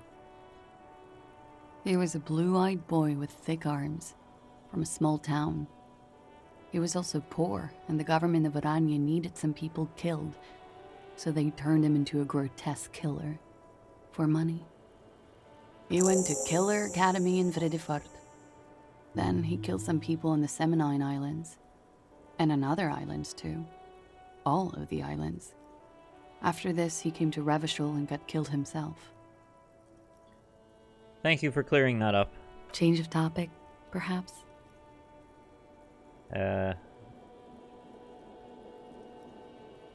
Alright. Did you... Tell me something odd. Did he enjoy his death? Yeah, Harry seems to have this preoccupation with the idea that he had an erection or something when he was hung. Alright. Why do you ask? It's just a feeling I have, or it came to me... Oh, I'll say a feeling. Well, it's wrong. He had too many drinks to down and too many bad things to do. Couldn't tap out just yet. Everything checks out here. It's all A-OK. Uh-huh. Good answer. It's a very strange little side story that he seems to have made for himself. I'm not sure what that was all about. Alright, could it be love that did him in? It very well could be, yes. What do you mean? What do I mean? I have Raised no an eyebrow. idea. I don't even know what you mean. Love did him in? What does that mean? He told me love did him... Well, then we have to describe why we knew that he told me anything, and... I think we're gonna lose a lot of credibility if we're like, hey, so he was talking to me in my head. Alright, another question. Of course. We requested a semen screening from processing. Good for you. What do you think it will tell us? I don't know how a semen sample works, officers. How many days after intercourse does it have to be? I don't even know if he had sex with someone else. We didn't go steady. Is she avoiding anything? Technically not. See? There's something off here. This one must know she's deploying flares and countermeasures. Are you saying I should push her more on the did he enjoy his death question? Why do you ask? Wow, a mystic. How intriguing. I have no doubt this is all adequate and true. I do not doubt the signs, but maybe... She draws it out. Maybe you're interpreting them wrong? He enjoyed life, you see. A little too much, if anything. Up to the point where other people had to pay for it. I feel like at the beginning of the game, they often give you the language that if you pick certain things, it will affect other things. But then later in the game, it seems like they really don't care, and you can just kind of go through everything in a list. Even if they seem inherently contradictory. The character doesn't seem to balk at you saying things that are completely opposite from one moment to the next, but I didn't always know that to be true. Everything checks out here. It's all A-OK. Good answer. Yeah. Okay, I think we're finished this line of questioning. All right. Lieutenant puts the slip back in his notes and observes the young woman for a moment. Coolly, gracefully, she pours herself more coffee. A lot of coffee. I need to talk to you about your room again. I don't know if there's anything else to say there. No. Oh, Jamrock Shuffle.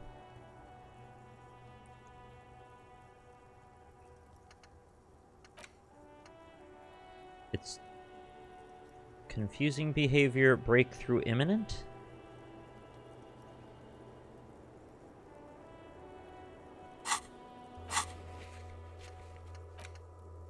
Talk to Titus about the Door Gunner Megamix. All right. Let's talk more about the so-called assault. Not my favorite topic, but okay. Again, how do the Hardie boys know you? Like I said, we met over drinks. Okay. Titus asked you to spice things up for us? Pretty much. She cradles her coffee cup in both hands. Warming them. Are you sure you weren't raped? I'm 89% sure. So you're not entirely sure? You know how it is. Do you? Actually I don't. Maybe you don't.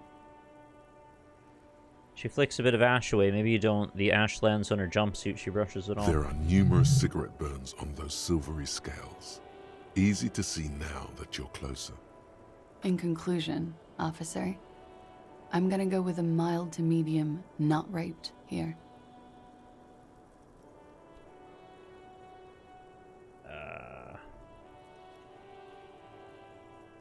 I'm gonna go with Lieutenant. Please back me up. I don't know what to say about this. I'm sorry, miss, but we need a definite statement.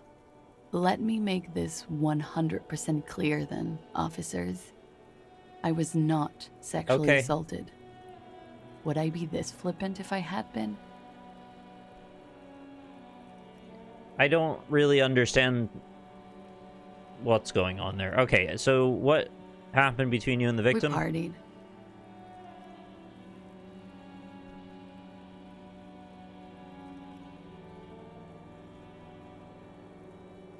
What kind of partying? Point to your bloated face, the kind I do. With all due respect, sir, I think we partied a little harder than that. Harder than this? Keep pointing to your face. I didn't know it was physically possible. It is. You're still alive. Oh. What did you do when you partied? Hey, Johnny. We drank, sir. A lot. Yeah, we've been having a lot of fun going through this game. Basically. For weeks? We had that effect on each other. We made each other drink harder. That's why I liked him. That's a great reason to like someone. I didn't know you could drink consecutively for weeks and survive. I guess I don't really know what the limits are. I just know a lot of people cross them, and they're probably different from person to person. You know, it's not really a question I want to answer myself. What else? Stimulants. Speed also has that effect, making you drink harder. And then drinking harder makes you do more speed. It's quite the combination. We also had sex.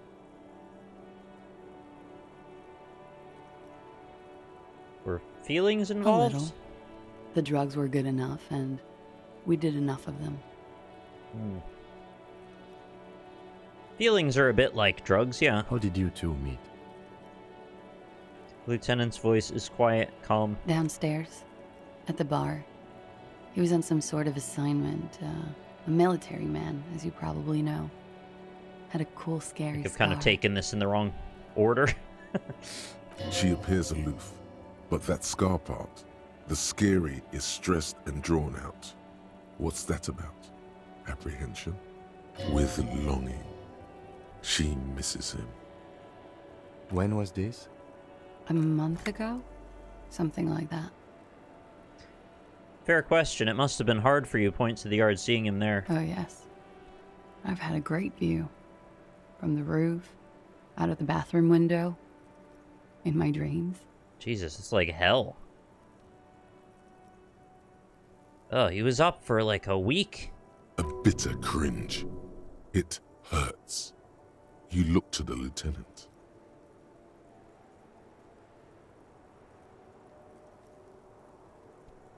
He takes a small step closer.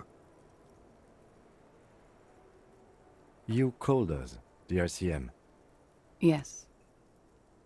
Jackpot. So the call was you reporting the hanging. I made it. And I would appreciate it if you didn't tell everyone. In Martinez, they call it snitching. Well, that's a pretty big bit to find out about just there. Reporting crimes is confidential in Revachol, miss.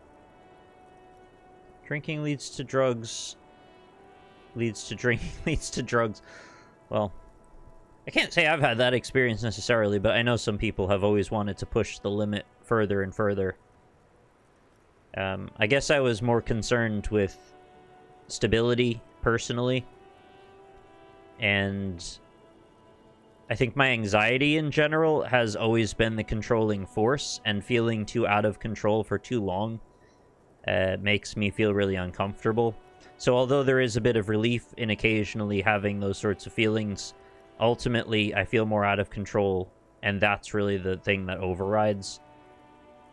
I'm also very aware, in being somebody who's had a lot of anxiety, that drinking is a relief from that, and it can become a crutch. So like a little bit is fine generally, so long as it doesn't turn into anything. You just want to have like a handle on that, you know?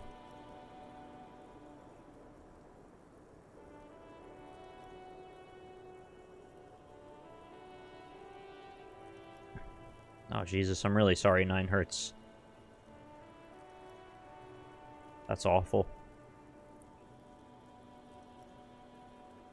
The caller's voice was disguised. I didn't exactly disguise it. I just muffled the mic and nicked the landline a little. Nicked it how? With nail clippers. And I diverted some radio fuzz into it. Into the cold wire. Oh, that's clever.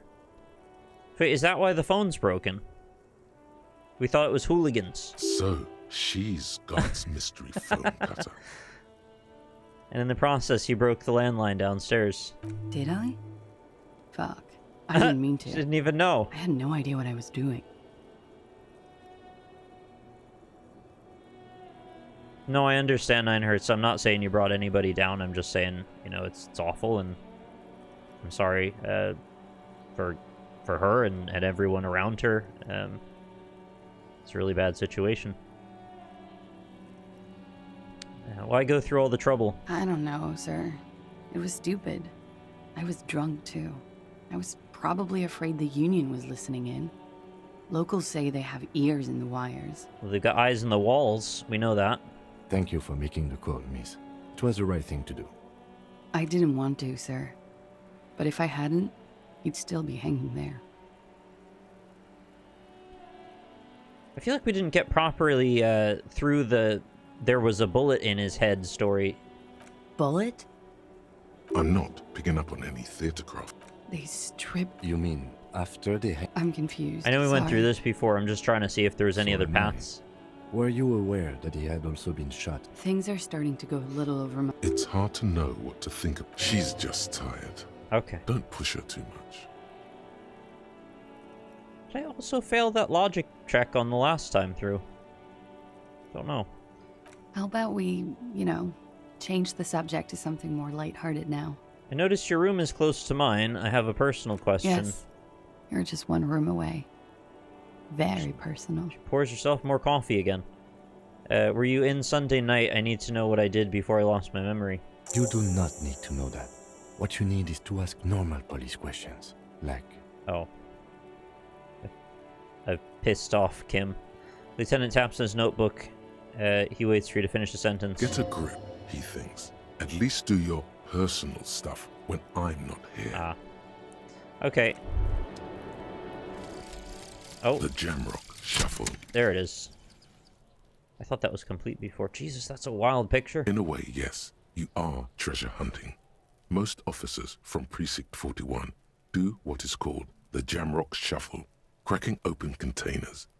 Most of them are from Jamrock or Coal City, the poorest parts of Revachol, that also overlap with the network of royal catacombs called Le Royaume, just beneath the streets. As children, you would all go underground, hoping to find treasure, and come back with a rat's tail or a used needle. That playful curiosity must still be in you. Who knows, maybe one day the Orbe de Montagne, the Holy Scepter, and the Cocaine Skull will all be yours. Lovely. I think that kind of behavior is a bit primal, right? Like, we've been hunter-gatherers, we've got it reinforced into our lower brain that sometimes you can find things of immense value in the world, and I think you can get really fixated on that kind of thing. That's why people go out on the beaches with, metal detectors and spend their days just kind of walking up and down the beach. Some of them just like the, the calmness of hearing the sea lapping at the shore, and some just like the walk. But there's always that hope that maybe you find something special in the process, so it's pretty understandable.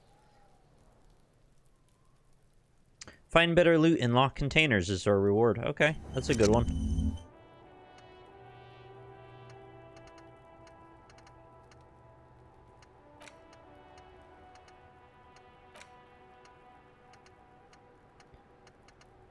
If I were to buy another slot, would I have been able to learn another one of these, or is this kind of all I can do for now?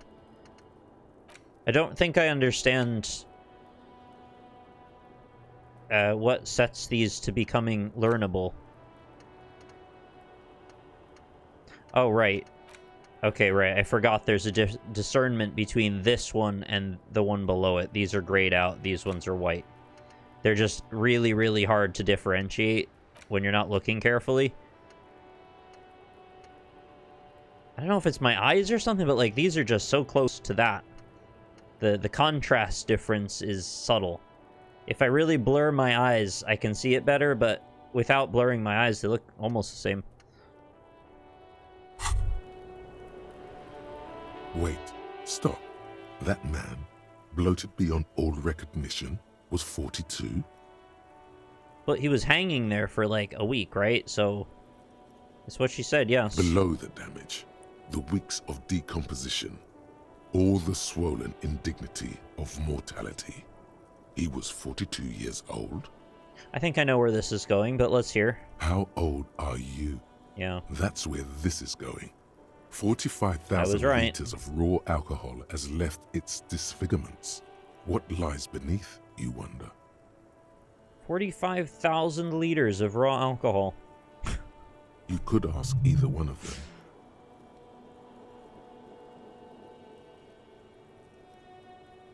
How old do you think I am? Huh. How old do I think you are? She's buying time to formulate the best answer. It's always a tricky question to ask. I don't know. 1. I'm 35. 2. I don't know what I'm supposed to say. How old is a newborn cop who doesn't remember he's a cop? I'm thinking you're 45. You're not. How old am I? Sure he is. You know, age is just a number. Yes, but for him that number is higher than 45. Oh. Wait. This requires scientific measurements. Well, if you cut me in half, you can check my rings. That's one way to know. Kim? Break out the axe. Or angle grinder, whatever you've got. I mean, we got to get to the bottom of this.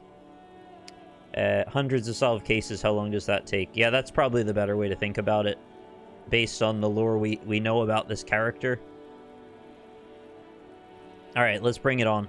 Not afraid of the truth. To the laboratorium. We're going to the laboratorium, apparently, where we can learn about Labrador retrievers, I hope. Hi, Endless Mike. Nice to see you. Thanks for joining us this evening. Oh. Ah, right. You have to click that tiny little chunk of stairs in the corner. Because if you try to do the big chunk of stairs, that's the window. New thought, should see what it is. I'm getting there. I just want to walk downstairs to the lobby first. It's much better to think when you're in the lobby. I don't know why. Date of birth generator. Your face looks like it's 58 and your body feels like it's 60. Your mind feels like it's lived for 1 day or 100. Both longer than they ought to be, the day and the century, but for how long, then, has this thing been attached to your sentience? Walked the planets crossed. Time to start racking those brains of yours, Elder One. When and where were you born? Temporary research bonus, none. Research time, 7 hours. Will I throw it in? I've got points to spare. I figure what's the harm?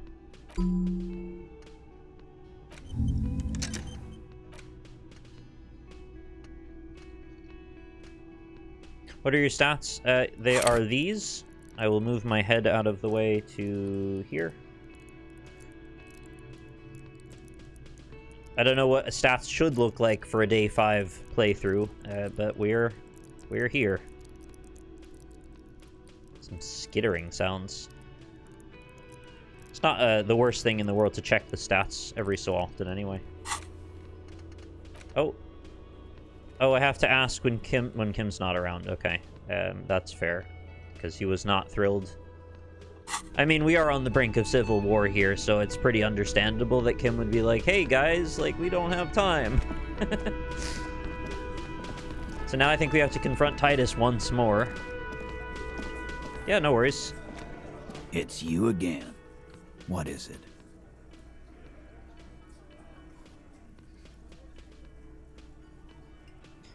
I'm kind of eager now, well, not now, but once I'm done with the playthrough, to see what other people do in their own playthroughs. There's a surprising amount of loose ends that I imagine could have gone in different directions. I also just am reminded, apropos of nothing, of that freaking door that is a one-time red check out in the boondocks on the other end of the island. Anyway, so I talked to Kaasje about the tape. Dan. And nothing. She stands by what she said. That fucking fucker. You're the worst cops in Revachol. I gave you gold on that tape. Gold! He stares at his beer for 2 seconds intently, then turns to you. That fucker wasn't aimed at you. It was at her.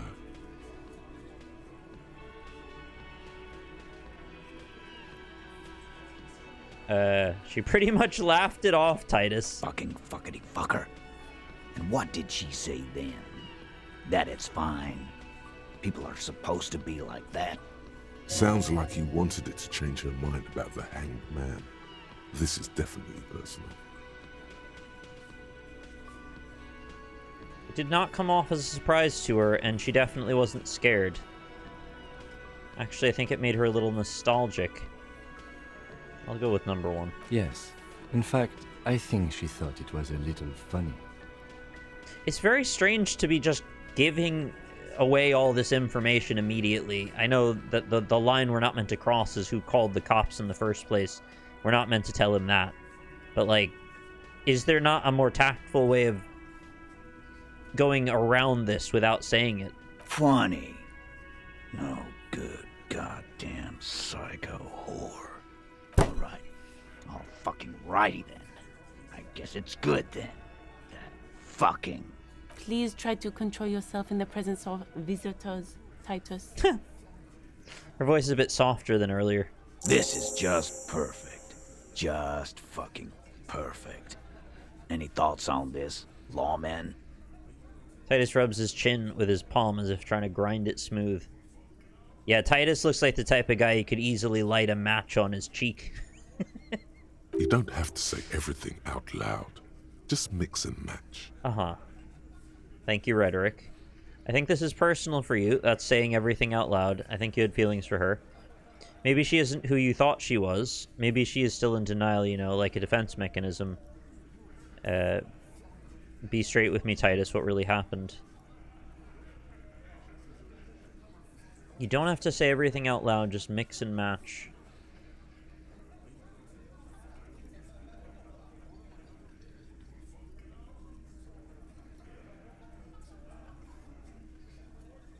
Maybe she isn't who you thought she was. Nah, I know her. She's just a girl. In over her head. She's not some helpless girl. She handled the mercenary well enough. She's a hardcore party girl with a bigger death wish than mine. I guess you do know her then. Say she handled the mercenary well enough. Handled him? She got into some stupid shit with that guy. Shit we had to take care of. Yes, we heard all about it, and the fact still stands. You were more disturbed by the tape than her. Maybe she's in denial. Yeah, maybe. That is a possibility. I had the same initial reaction, inclined to be guarded with information and what to share with whom. Perhaps a bit too inclined to see things through the lens of our world.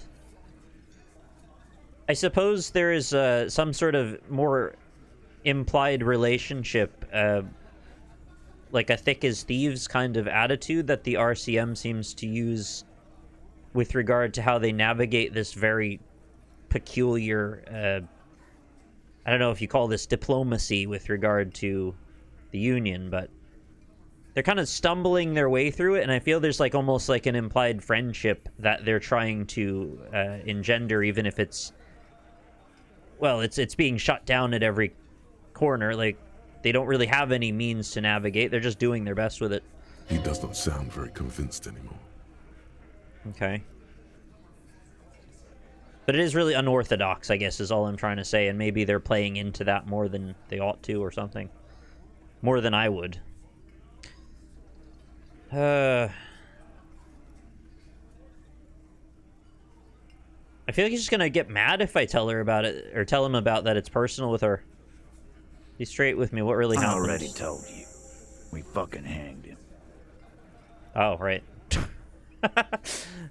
He puts his giant face in his hands and sighs. He's a giant face. There's less gusto in his voice now. His men, too, are growing increasingly silent. Come on, Titus. We know you didn't hang him. He was shot. I know you're tired. So am I. Why don't you just... You know what? I am tired. I'm tired of you and the whore upstairs. Who's the good cop here? I don't know. We're not using that formula exactly, Next I suppose. time you see her, tell her Titus said, "Fuck off!" Every now and then he has some expletive line that's like great delivery. That lying, scamming. We're done. This is over. You understand? No, I mean good cop, bad cop in the is over. The dichotomy, the usual dichotomy. Oh, okay.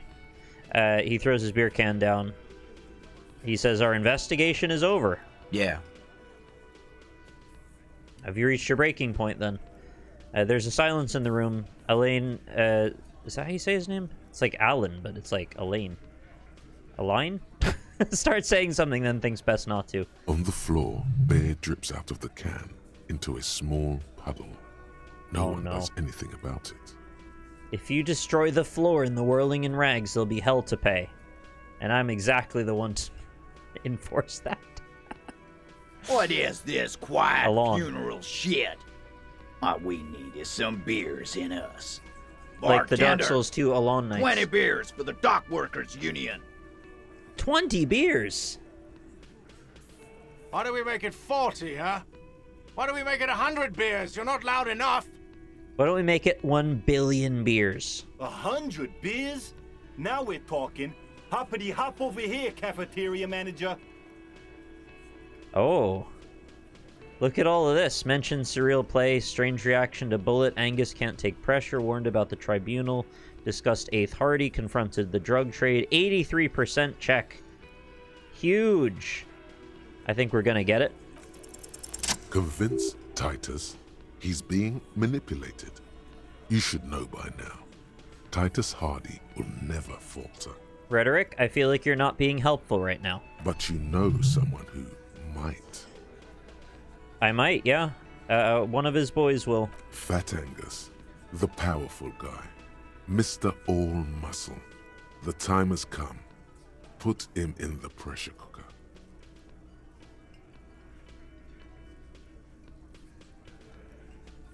Just remember, it's about more than Kaasje. It's about these men and Martinez. Their district. Their responsibility. What? That's it then. Case closed. Look around. We're going home, Kim. I guess this is just like a bluff, but weird. Huh? Lieutenant raises his brow. He'll get it. Go on.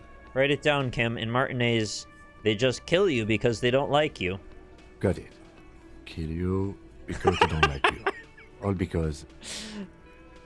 Of some chick, or because you're a foreigner, or because you work for the wrong people, or because they like killing. Because of some chick. Bring that up one more time, and you won't get to write that report. Why is that? Alon? Yes, I understand, Alain. That's your name, right, Alain? You'll kill us. That's what they do in the Wild North. They just hang you, like in the Dark Ages, make a display of your corpse, or they just hang you, shoot you, whatever. They can't even remember. Yeah, let's go with hang you, shoot you, whatever. It wasn't that. It wasn't.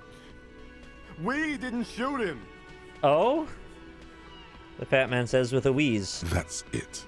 That's the weak one. You flushed him out. Get flushed, Now go in son. for the... Go in for the... Officer, you will be next if you don't shut up.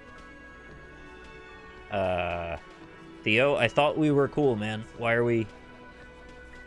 His voice is strangely calm. Oh, does he not... He doesn't mean he's gonna be... They're not gonna be the ones. It'll be someone else. I think he's warning me?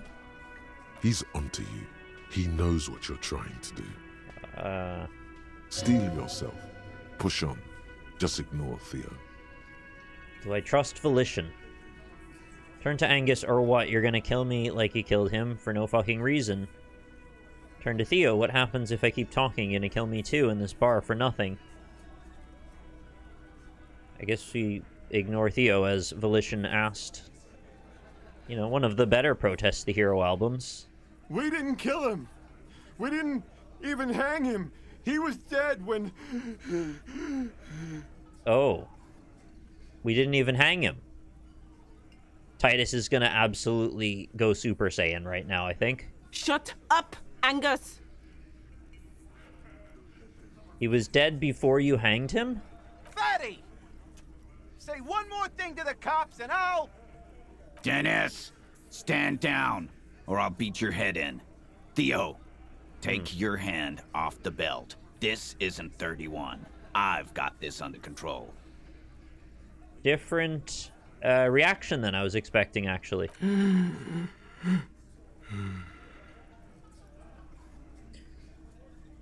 Angie, where's your goddamn inhaler?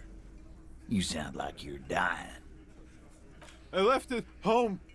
I can't get it. I'm too fucked. I'm sorry. Can we get his inhaler? Is he okay? Why are you so fucking fat? Can you not? Angus? Now it's all pointless. Because of you. You wasted my time. I told you, Titus. I told you just give her up. Lizzie, your help is no longer needed here. Okay. Go tell Everard. What? Wow, alright, so this is like multiple cracks just formed at the same time. Angus obviously was the first there, but then Elizabeth just said, I told you to just give her up. I think we can imagine Kaasje is the target of that. So the implication is that she killed him and the Union is covering all this up. Did she shoot him first and then the hanging was second? Is it backward? You think it would have come out anyway? But, you know, of all the people to say it, for it to be Elizabeth, though? That's pretty wild. Alright, go off to Everett, I guess. Fine. I'll tell him. Can't we After stop a long her? walk along the coast. I guess nobody's leaving. The bridge is up and all that, so... I remember her when she was just the nice gardener lady that gave us the yellow gloves that we've been, well, frequently wearing. Not at the moment, though. She walks off without looking back. What just happened between these two? You're in. He's all yours. Questions. I'm sorry I made you guys fight. Kim, we did it. I want to have a little fist bump, but no, it's not the time, nor the place. So you didn't kill him, he was already dead. He nods. Thank you, Titus. You hanged the corpse to cover up the real cause of death. The bullet in his head. Yeah. Another nod. Why? Because the girls asked us to. They were in some shit. Girls plural? There's another girl. Oh my god, what? 2 of them. Take note of this. They'll probably say more about her later. They got girls. They're multiplying. Did she kill him? Cop, I have no idea. The girl says she didn't. Oh man, so we're gonna be on Titus's side now. He doesn't think she did. Or at least he hopes she didn't.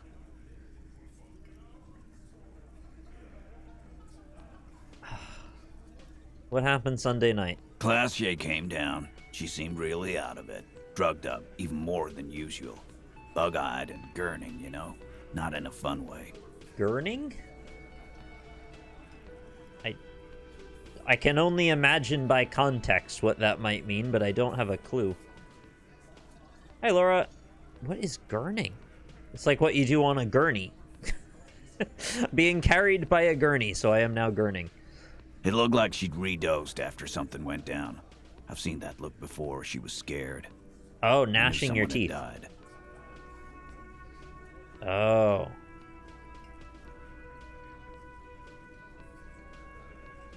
Okay, is this gonna somehow be the inciting incident? No, that wouldn't make sense, right? Because they were called because of the incident. I thought we were gonna complete the loop and somehow this is what caused Harry to drink himself to forgetting everything. But maybe there's still some way that that does loop back together. I just don't think it's gonna be the main inciting incident because we came after that. It looked like she redosed after something went down. I seen that look before. She was scared. I knew someone had died. How did you know? I've done this job for 10 years. I've seen it before. It's the politician in the motel room with the dead hooker scenario. Only in reverse. Right, well, I think you can also just sort of read the context clues sometimes, and especially if you've been around a bunch of sketchy shit, maybe, yeah, it becomes kind of obvious then.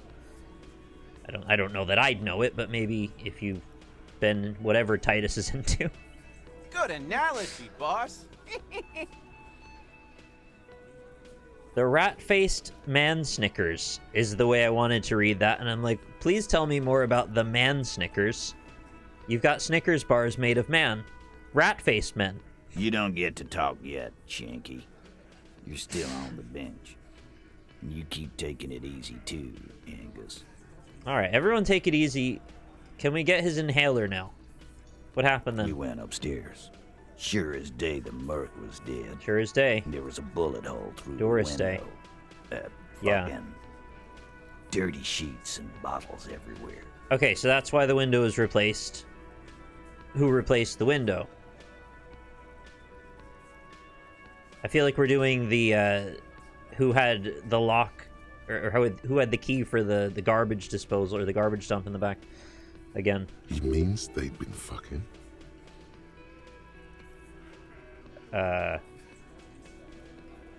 Okay. Tibbs patched the window. Tibbs. And the corpse.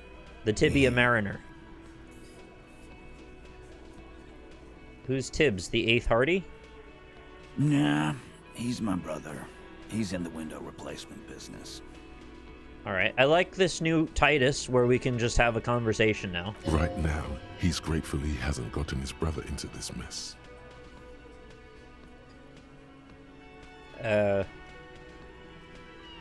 So, if Kaasje didn't kill him, why the cover-up? You may have noticed our girl's in some shit of her own. I didn't notice anything. What kind of shit are we talking about? They can't show up on police radar kind. There are people after her. From the old world. Where she came from. These people, who are they? They're powerful.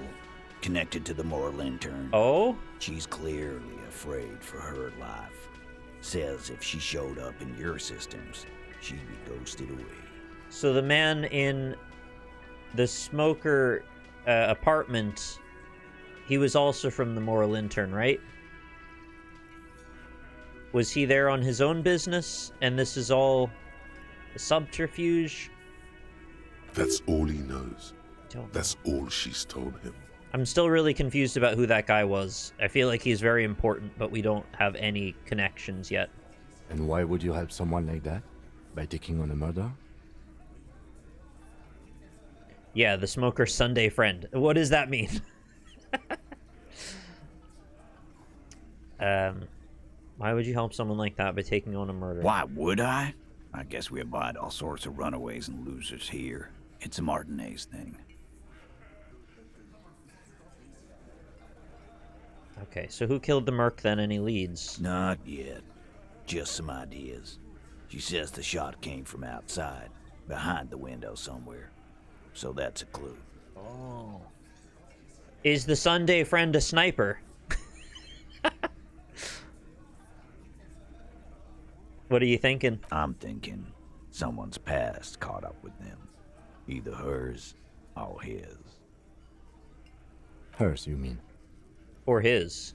I mean the people after Kaasje. Maybe the shot missed. Maybe it was meant for her. Wait a minute. Hang on a second. What are we talking about here? None of that made any sense now that I think about it for a moment. The shot could not have been through a window, hitting him in the soft palate of the top of his mouth to get lodged in the top of his head. That doesn't make any sense, Titus. That shot was made by a small pistol at the closest range.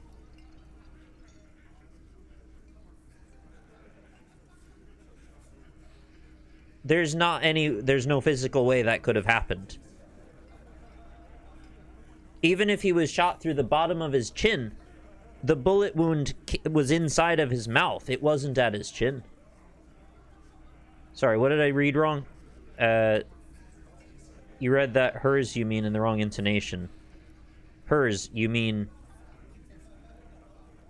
either hers or his.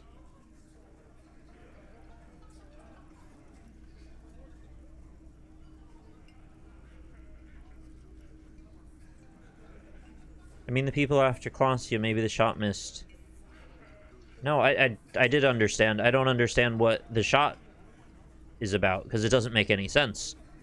We have all the information that contradicts what he just said right here, right now. I like that.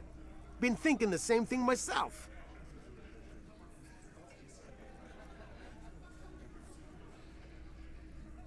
Not yet, just some ideas. She said the shot came from outside, behind the window somewhere. So that's a clue. What are you thinking? I'm thinking someone's past caught up with them, either hers or his. Hers. You mean... I mean the people after Kaasje. Maybe the shot missed. Maybe it was meant for her.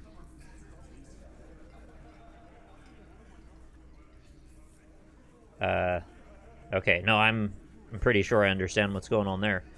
The young guy nods, been thinking the same thing myself, and you had ideas about his past too? I do. One of those mercenary buddies of his could have done it. They got guns, training, years of bad blood, probably. Or it could have been someone else from Crenel. I don't really understand.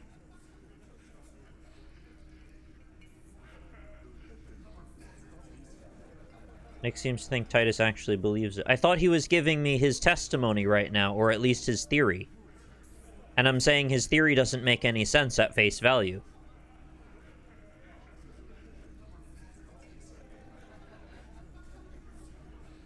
There's no way they could have shot him from outside the room when we know the injury begins in his soft palate of his mouth.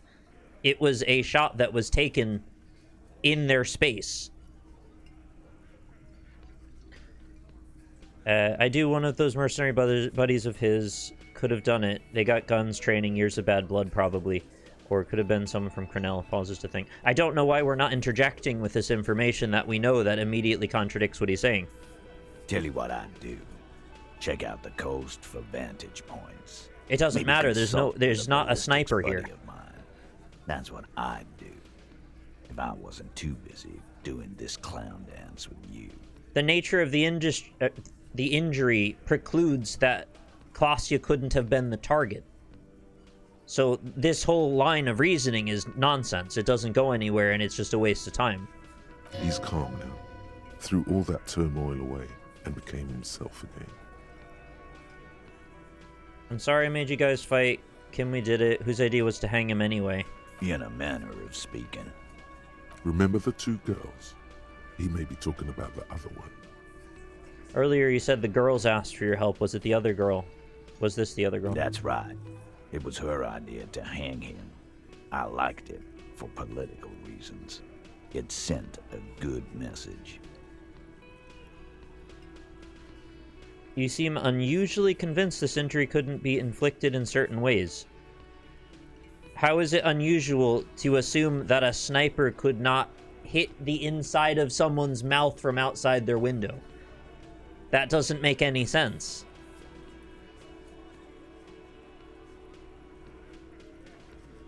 Is he standing there with his mouth open with his head back?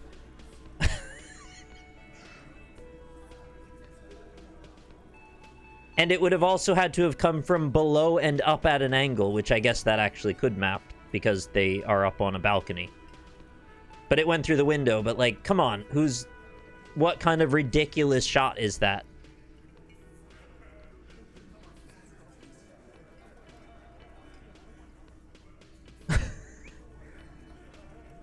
Does this make sense to you? Because I feel like I'm not somehow getting my point across because you all seem confused by my confusion. That's right, he blinks. Was her idea to hang him. I liked it for political reasons, sent a good message. It's her, isn't it? The drug trafficker, the missing 8th Hardie. Fella, you think too much. He's off all right. You're gonna hurt your head. A little too far there, but you're definitely right. But I don't understand why, even if you've finished the game and you know all the contours of this, you can't follow my logic that this doesn't make sense. And the fact that we're not saying anything as characters to this other character right now seems weird to me. Whether it's even what Titus believes, this is his operating theory at the moment. And the fact that Kim, with his detailed, meticulous notes, hasn't at least given me an elbow to say, hang on, this doesn't make sense. We should ask him why would it be a sniper when the injury doesn't map.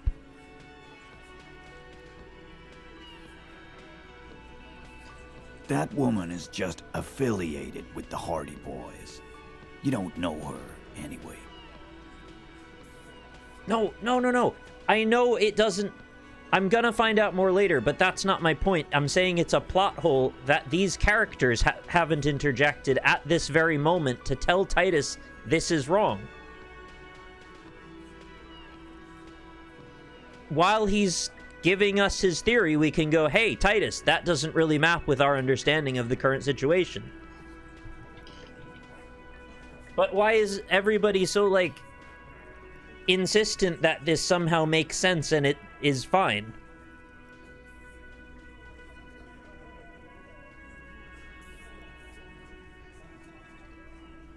You know it's okay for there to be a Hardie girl, Titus. Understood. Can you tell me anything about her name, current location? You're going to stonewall me if I ask more about her, aren't you? Yeah, that one. Glad you understand that. Oh, okay. I'll skip the runaround, I guess. I'm sorry I made you guys fight. Me too. Oh, okay. Thank you for this, Titus. I'll talk to her for the last time. You do that. Hey, cop. Before you go. Kaasje, came to Martinez to hide. Yeah. Many of us did. That would make This sense. is where you wash up when there's nowhere left to go. The Union takes you in. Now, she refused that protection. It also makes sense why she's never left this building, right? We've never seen her in town. We've never seen her anywhere but on her balcony. Was she also the one that said she took all of her travel documents and buried them somewhere in a bag? That would also map. Still, after all this headache. But you would still prefer if we didn't take her away. That's right. If we didn't take care of the people who end up here, this place would just be a couple of ruins and some cargo containers. But might be great stuff inside those cargo containers, Titus. Have you considered that? We'll take that into account. That reminds me of if you ever watched like Australian Border Patrol, that or Border Security rather, that TV show where they like kind of go through people's cases when they go through customs and stuff goes wrong, and they always ask them, like, when they're in an interview room and they've got them dead to rights, that they like they're here on a work visa, but sorry, not a travel visa, but they worked. And they're like, yeah, we have, like, on your phone 50 pages of you working and, like, asking for information about work and, like, getting paychecks. Because, of course, they've got it all on their phone.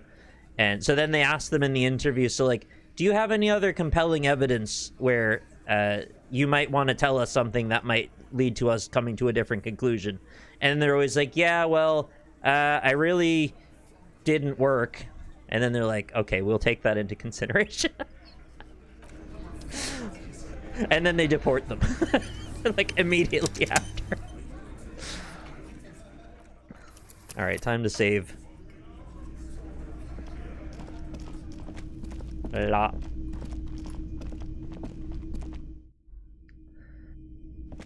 Alright, Kaasje, one more time.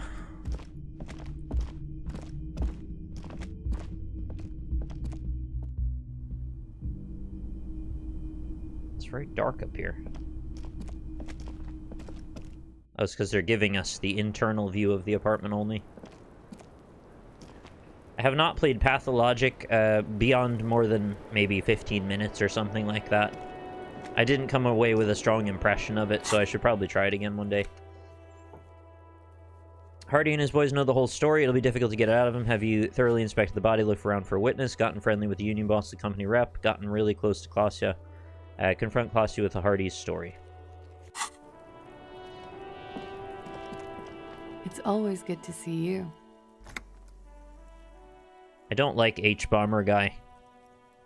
I don't remember why anymore, but I had a strong reason for a while. Alright, always good to see you. Cracks a weary smile, leaning back against the railing. Something in her demeanor has changed. She's tired, consigned to her fate, to being here with you and what's to come. The Hardie boys told us what really happened. I understand. She puts her coffee mug on the table. Just like that. No resistance. Her shoulders are slouched, her feet long and straight. You don't look surprised. You were expecting this. I knew there was a chance you'd get them to tell you. It's what you do. You're the police. For what it's worth, I'm sorry for wasting your time. I think you have to come to some level of understanding where, like, it might not even be personal. It's just people trying everything they can out of desperation, and it's like, you know, she didn't really want to do it, but those are the options she's got until the options become less and less and less. This is good. Clear the air first, between you two. Then move on to questions. Is it? Something is off here.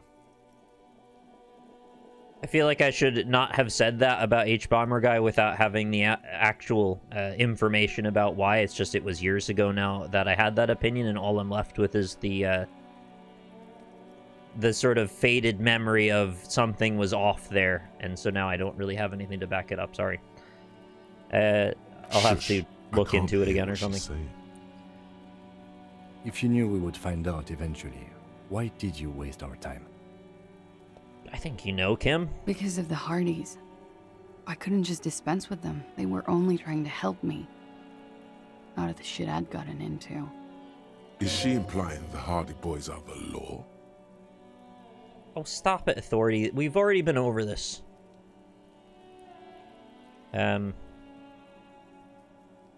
Cool. I'm satisfied with this explanation. There is more here. Okay. You're right. There's more. Thanks, Kim. You More? answer to the coalition government, and by extension, the moral intern. By the way, we're apparently standing in a perfect spot to be sniped right now, according to Titus. She reaches for a new cigarette. Briefly glancing over her shoulder to the sea, as she's done time and time again. Is that she's waiting for the next bullet to come in? Oh god, are they gonna shoot her now? A grand expanse of water reaches over the bay and to the horizon. Grey and pale violet in the morning light. They've set the precedent that they can overhear what we're saying via the radio and the de-encryption system. So it's possible somebody could be listening into our conversation, realize the jig is up, and someone might literally execute her in front of us right now. I'll be really wildly shocked if I actually get that right, but there's just something about this moment that feels like the calm before the storm, before an act of violence takes place. What lies beyond it? The Pearl, the Muindi Isola, the Occident, and then Aranye. Aranye. The old, old world. Is that where you're looking over your shoulder? You're afraid of the moral intern. What's the RCM's involvement with the moral intern got to do with this? The RCM isn't the lapdog of the moral intern. You don't have to worry. I'm gonna go with number one. You're afraid of the moral intern? You share a database with them. You send people to their courts. She lights the cigarette. What's going on? What did you do? Just business. But bad business for some people in the moral intern. If I show up in your records, officer, they will find me. They will... Oh. Is it possible she's been sitting out on the balcony smoking this entire time with her endless cigarettes and coffee because she's simply waiting to be sniped, and she's given up and she just wants to let them have her, but she doesn't know a better way, so she's just sort of biding her time in sorrow? What happens if they do? They will kill me, sir. If you file my name, take me in for questioning, enter me into the moral intern mill. She said how the sadness has moved from room to room until it eventually ensconced the entire room, or the entire apartment. So maybe that's her way of feeling trapped in each place until she feels like she was trapped in the only place left. I don't know, maybe I'm overthinking this. Well, then I'm fucked. For nothing. This murder didn't have anything to do with me. What did you do to have these people after you, or what happened here the night he died? Why did you call the cops if you're hiding? When was the window changed? Alright, what did you do to have these people after you? It's not nice. But it's not illegal. Not here in Revachol. Or even in Oranje. There's just something so final about the way she sits there smoking, and specifically outside, in a place she thinks is likely to get you killed. Like, if you're really hiding, would you not stay inside? But I also don't really believe the story about the sniper, so I don't know what the hell to think. Yeah, a sense of resignation, exactly. That calmness, the way she talks and kind of acts, although she's still a little panicked with the cigarettes and the coffee. It's like she vacillates. What exactly did you do? Industrial espionage. What? I joined a business collective with the intention of betraying them. I did my job well enough to be asked to do it again. Industrial espionage? With a bigger company. The kind you really, really don't fuck with. I took their ledgers, 2 decades worth of accounting. I need the names of the companies involved and who hired you.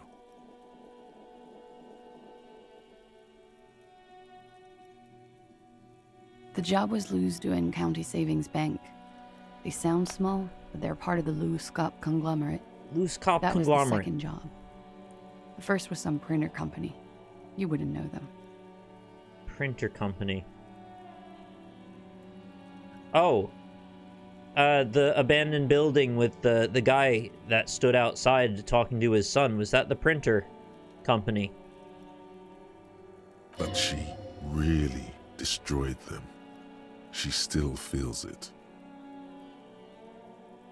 As to who hired me for the job... Is she the one that put them out of business? But they're after me too. Along with Loos-Cop and their friends in the MI. Once you're done in the competitive intelligence circuit, you don't have allies. You're radioactive. Oh, right. That was a long time ago, sorry. I thought it was all coming around and she was somehow going to be responsible for the doomed commercial district or something. Getting way ahead of us now. Lowe's Cap. These people engineer financial disasters in second world countries. The conglomerate also includes the Bank of Consecration, Airbird, and the popular Papalolo line of dairy products. Papalolo. Papalolo! Yeah. Papa fucking Lolo wants to kill me. Yeah, well, sometimes it's dairy products, sometimes it's chicken. El Pollo Loco, you know, these things happen.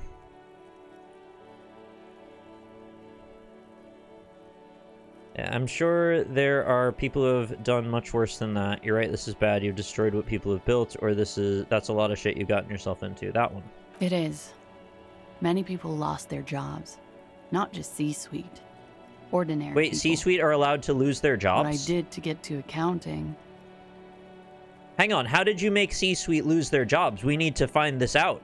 This is highly valuable information for the video game industry.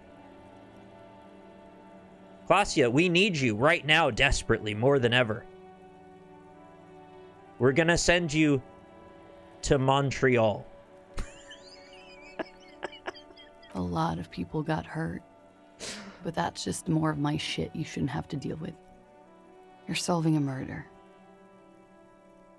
That can wait. Look into her eyes. There's more. What did you do? One of them killed themselves because of me. Oh.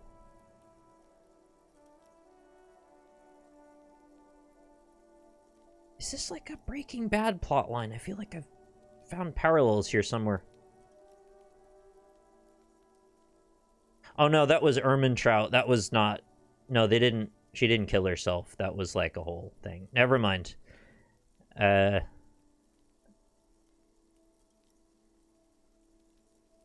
That's not easy to deal with. How do you deal with anything? It's all just... How do you do it? I don't either. There you have it. The way of the warrior. She's already almost devoured the cigarette she just lit and looks at it sadly. Yeah, she's done smoking them now. She's just eating them. She's just anime girl eats a cigarette.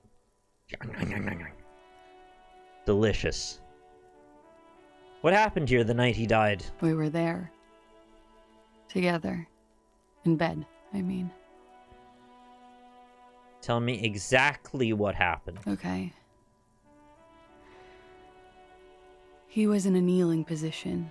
He had just entered me. I was on my back, looking at him. I heard the window behind me shatter, and I turned to look. There was a hole in the glass. I turned back to him. His eyes were looking through me, and his mouth was open, dumb. I could see. Her chest rises and falls with each word.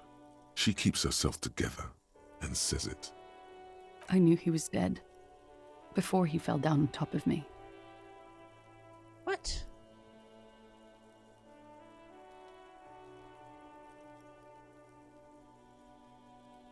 Okay, so she was with the back of her head to the window, and he was at the back wall.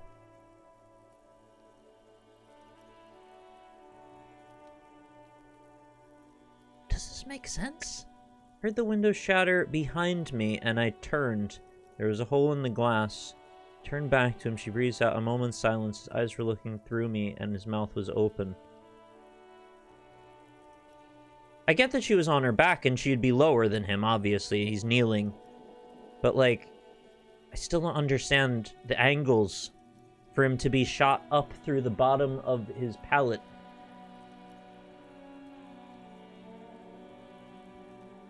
You were right. He did enjoy the moment of his death.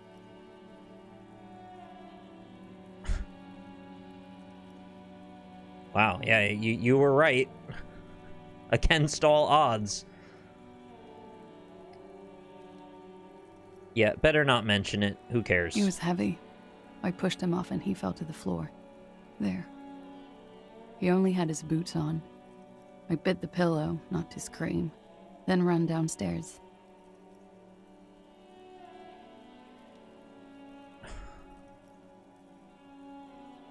There's a long pause. She just stands there, her arms at her sides. I waited for the second shot to come. For me. I thought there would be one. It never came. She's forgotten about her cigarette. The butt has burned right down to her fingernails. I haven't looked yet at the thing you said was spoiled, so please purge that. I haven't seen it. I'm not going to look at the chat again for a moment.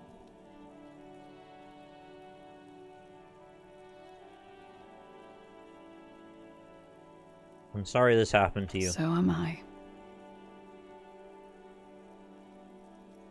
She looks down. Her cigarette has singed her fingers. She throws it away and immediately proceeds to light another one. It's a lot of cigarettes. What time was this? When did it happen? It would help us if you could be as precise as possible. Well, I'm not in the position of knowing what's a spoiler and what isn't, so I'm kind of trusting for you to err on the side of caution for my sake, please. 11:30 to 12:15. I don't know the exact time. Around midnight. It's okay. Were you inebriated? Not as much as usual. He'd done a line, plus other things. I was drinking. Wait. Titus said she was gurning her jaw off. Much more than usual. I guess we'll... I don't know. Does it matter? Maybe. Titus said you look pretty high. Oh, yeah. I did one of his lines. Just to clear my Does head. that clear your head? I would have thought it made it worse. Did you hear or see the shooter in the course of this? No. What did you do then? Nothing. I was trapped. I was stuck in my room downstairs. I got some clothes on and crawled back up, drew the blinds. Blood was coming from his mouth. Not a lot. Just a little. He was still on the floor, slouched. I couldn't be there with him anymore, so I ran down and out of my room into the hallway. Jesus. Down the stairs. I knew there would be people there.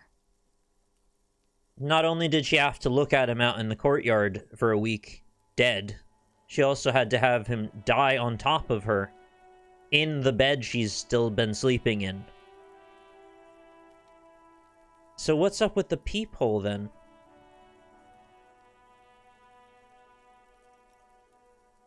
I don't know. Run, woman. Run past them and out into the streets where it's dark and people move. To the lorries at the intersection. As far as you can.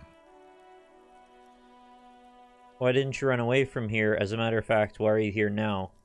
Oh, is this where she tells us because she actually doesn't care anymore? I already ran. I ran from an entire Isola. Exactly. I can't run any further. Not with these people. This is as far as it gets. So there's your resignation, spelled out for us. What happened after you ran downstairs? Sylvie was tending the bar. A lot of people were there. The Hardies were at the table in front of the stage. I think the Union box was full. I just realized now the implications of all this. Having turned the world inside out to try to figure out this mystery, we're going to come to the conclusion that there is simply nothing to be done about it at the end and leave. It's going to be some kind of like, you know, it's like a government agency that set this up and we're just not going to be able to touch it. Don't answer that. I'm just saying, I'm talking out loud for myself. Ruby was there too. They were having such a good time. I sat down and they all welcomed me. I didn't even have to say anything. Ruby knew something was wrong. Ruby Tuesdays. Ruby? Yeah, who's Ruby? Who is Ruby? Ruby. You know, the leader? No, I don't know. That's why you're set up here. Another reason the writing is great. She still gets to be a time-released event because there's stuff she can know that will go, yeah, oh, we should have figured that out. But she's been sitting on this knowledge tucked away. Alright, who's the leader? The leader? Of what? The Hardie boys. Yeah, of course we knew that. If only we could have talked to you earlier. I thought Hardie was the leader of the Hardie boys. We just unlocked the green missile door. Well, nominally, yes. Ruby's the one they go to when things happen, like things they need taken care of. She's the organizer. Ruby, Ruby, Ruby. This Ruby, in her phrasing, is entrusted with great power. She trusts her. So do the others. Okay. Would you say she is the 8th Hardie boy? Why not? Why not? Let's say that. Okay, let's go on. What then? Well, Ruby said let's talk upstairs. I showed her the room. I've known these people since December. They know my situation, that I can't leave a paper trail. Ruby was the first one I told. Have I now been given the what we were calling incomplete information that made the sniper thing make sense? Do you think that is now logically... Okay, no. Because I still don't understand how a sniper was able to hit the inside of his mouth from outside a room. The best you could really expect from a sniper shot at a great distance is to hit them in the head at all. It wasn't a headshot. I mean, it was, like, literally it was, but it wasn't an entry wound from their skull on the external side of the cranium. It was from the mouth up.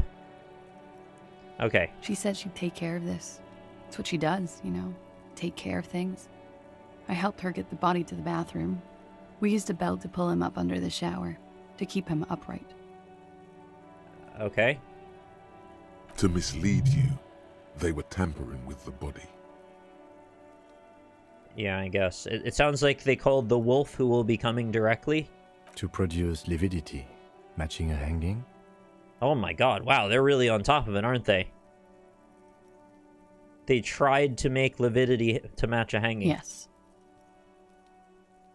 That sounds like a systematized understanding of homicide. We completely missed the tampering. Looks like you got there in time. What was this, 20 minutes after death? Oops. Oops. About 20, yes. Ruby explained it would make the blood... You know what he does. Oh, yeah, I know what it does, I guess. Yeah, the ligature mark and all that. Then what did you do? Ruby went outside to talk to Titus and the boys. I was just looking at Lely in the bathroom. I had to put his clothes back on. His armor, too. It was tough, but I've seen him take it off and put it on many times. I thought he never takes his armor off, even in the shower. Or was that a different guy? It took Ruby maybe half an hour to come back with Titus. I'd gotten him ready by then. They carried him out. I knew what they were going to do. Make it look like a hanging. Ruby said they would. What did you do while they were hanging him? Ruby said to wait here. She also said I wouldn't see her for a while. That we should lay low or something. I'll be honest, So I I'm kind did. of not looking much at chat right now because I feel like there's a lot of speculation and potential spoilers, even if they're accidental. Occidental. So I'm kind of just like, I'm catching a glimpse, but I'm not reading long statements right now. This Ruby, where is Ruby now? I don't know. I haven't seen her since. Since Tuesday. We will need to take this question to the Hardie boys. When it happened, did you hear a gunshot? That's a big one. When he was shot? I may have. Yeah. I don't know. I couldn't hear anything over the glass exploding. Not that I've ever been in this situation, of course, but I can imagine if I were in her position, maybe not exactly her position, I would probably have been so overwhelmed by that moment of insanity that even if I processed a sound, I don't know that I would have heard it, if you know what I mean. Like, there's too much happening, and maybe it all just kind of got flushed out. And then the glass exploding also is another factor. The gunshot wasn't that loud. This is something to keep in mind when assessing the distance of the shot. It's really weird no one's talking about the wound, though. Did you kill Lily? Whoa. Yeah, let's ask. What? Why would I put myself through this? Insanity. Get myself cornered like this. She gathers the last vestiges of her strength. There's a silence. He wouldn't have died if it weren't for me. I know that. But I would never hurt him. It could have been a desire murder. Maybe an act of jealousy.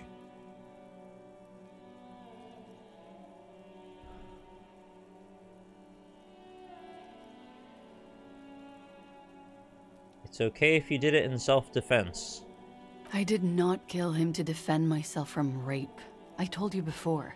That wasn't what happened. Right, well, I just wanted to see what you'd say. True, sire. 'Tis true. Desires drive people loco. Downstairs people have this crazy idea that you killed him. I'm sad to hear that. They must have said it in some fit of frustration or under pressure. They couldn't have meant it. I've talked to them after it happened. No one has implicated me. Desires drive people loco. She simply shakes her head. Okay, I'd like to ask you to answer some other questions. Like what? Could the people after you have killed him? That's the first thing that went through my head when I heard the glass break. And? I thought they'd found me. They've killed him to punish me. All last week, I've tried not to talk to anyone or be seen with anyone.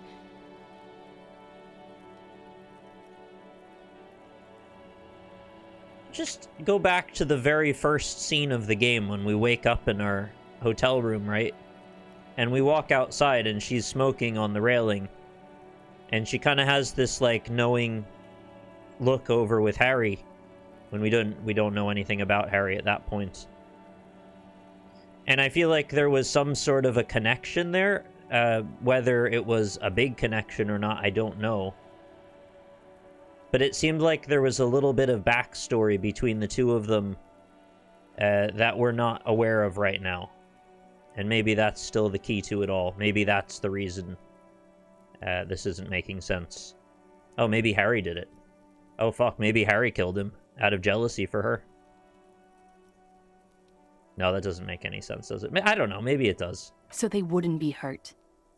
I've come to understand, however, this is paranoia. What happened didn't have anything to do with me.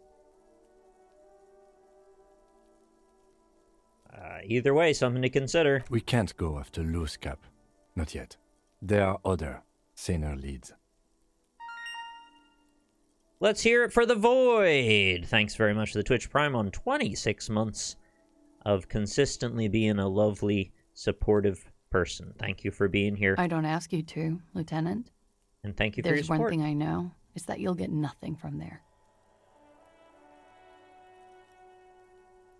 You'll get nothing from Luke's up. Is that... yeah. Don't Luke's up too much or you'll get shot in the soft palate.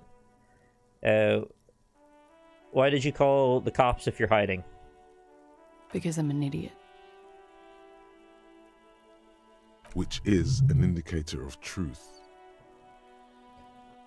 I don't think so. Why did you do it? You have to understand, the people around here, no one was making the call, and he kept rotting.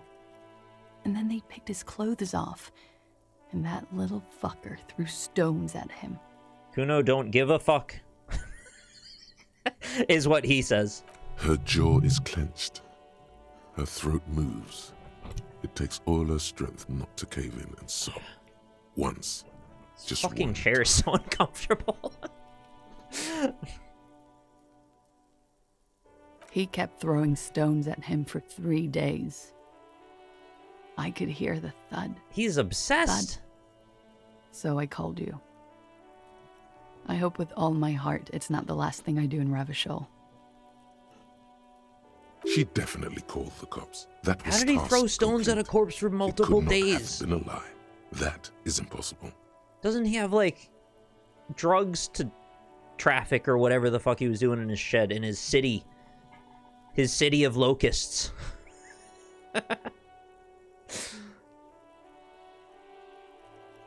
Alright, so... that was task complete. It could not have been a lie. Okay, when was the window changed? Last week. Angus and Titus's brother, I think he's called Tibbs, took care of it. Yes, the Tibia Mariner. I remember. You should have another look at that window after this. Reconstruct the scene. It's right there. Yeah, I do have a visual, whatever the hell for that. Visual calculus for that. I couldn't remember what the other word was. It's right there in her bedroom inside. Yes, you see the glass sparkling out of the corner of your eye. I think we're done here. She nods, silently. She doesn't even smoke. Just picks up the cold coffee and holds it in her hands. She looks you directly in the eye, grabs a pack of cigarettes, takes every one of the cigarettes and jams them all into her throat. Swallowing them like a snake. That's where we're at now. She picks up the cold coffee, holds it in her hands. The lieutenant glances at you, then at the door. He's thinking, are we done here? Or maybe you should take her to the station for safekeeping. She lied to you, and she's a flight risk. No, that won't be necessary. Just leave her alone. She's been through enough. She doesn't need this police brutality.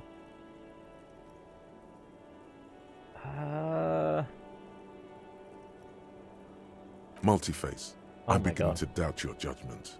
Are you sure you're not sleeping on the post? You have to wake this one up with force if you want to continue pushing her. +1 for semen sample avoidance. Alright, 72%. But we are really awake, sire. She has been forthcoming with sordid details women usually conceal. most shocking details of the sexual kind. We are a bulwark, unbreached. Get a hold of yourself just once, will you? Try to look past the sexually lax morals and do some police work. So you say, but give us one example of deceit. Just one example.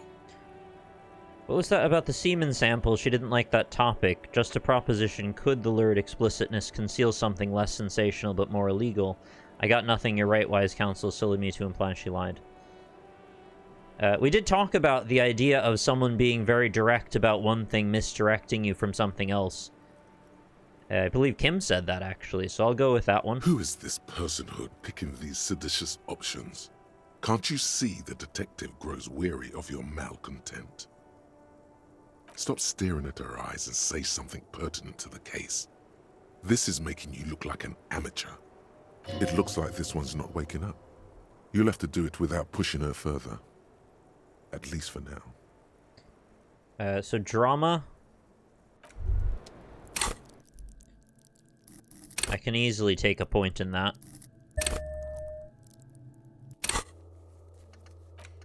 Make Titus give up Ruby's location. Ruby was the organizer of the hang. She is also missing, but the Hardie boys will be tight-lipped about her location. You need to get them to open up. Have you fully explored the whirling? Analyze the site of the murder. Truly and thoughtfully interrogated Kaasje. All this might make convincing them easier. Yeah, I did all of those things, I think. Oh, we got a purple thought. As you look back, you think. So love did do him in, after all.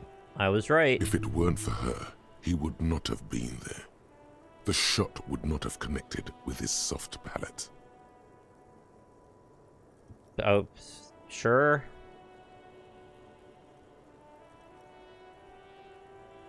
The angle, though. Looks like love did him in after all. She's silent, holding on to her coffee mug. No vapor rises from it. Not really, like, it's cold. Helpful to say that. Remember this silence. The lady is dangerous. People suffer around her. Say nothing. Let her answer. Yeah. She finally breaks the silence. silence. He didn't love me, or that it was chemically induced and not real. Why? Easier that way. Was it real? I don't know. She looks down at the yard, then back into her coffee. Real as anything. Finished thought.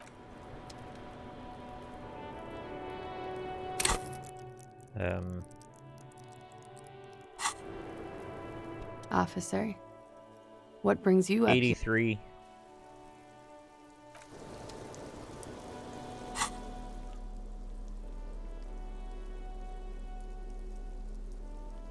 I don't have anything against drama. I have 1 plus.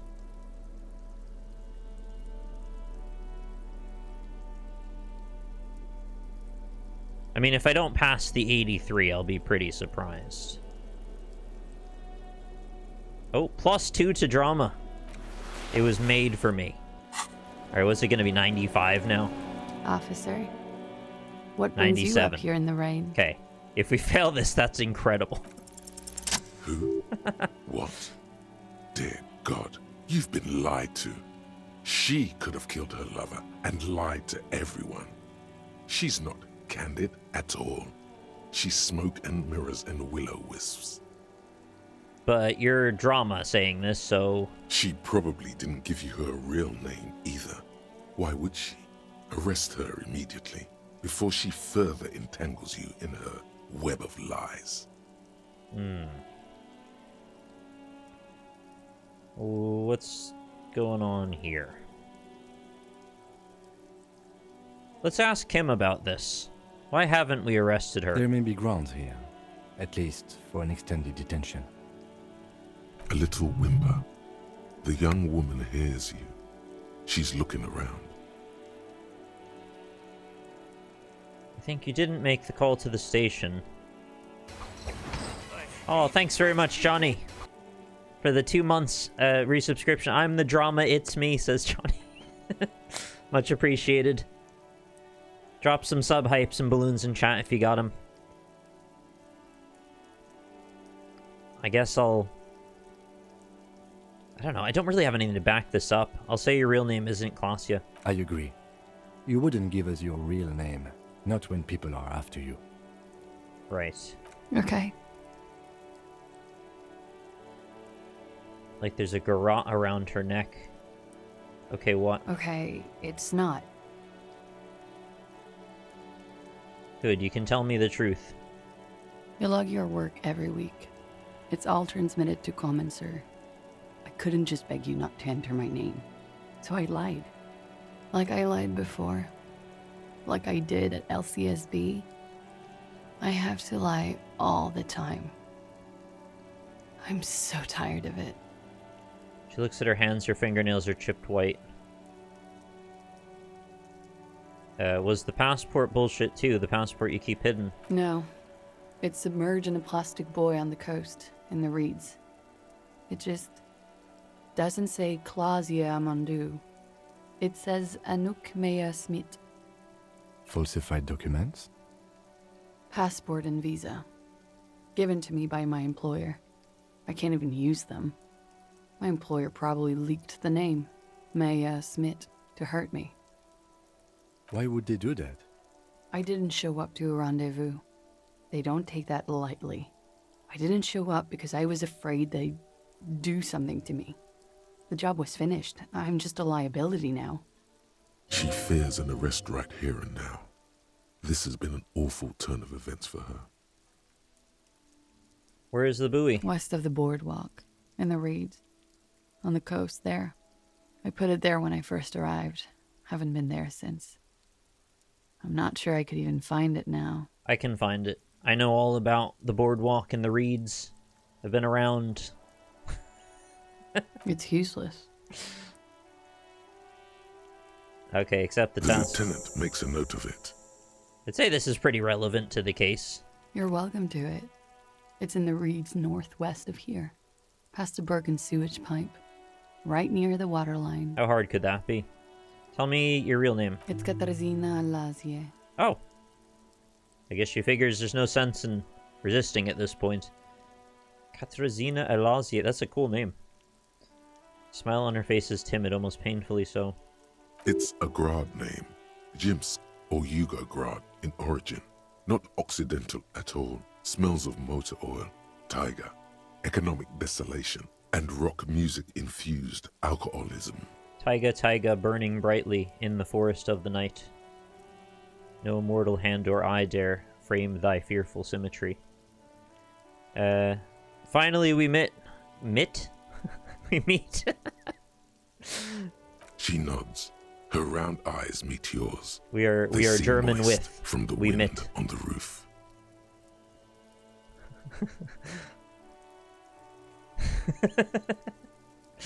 Wir sind mit.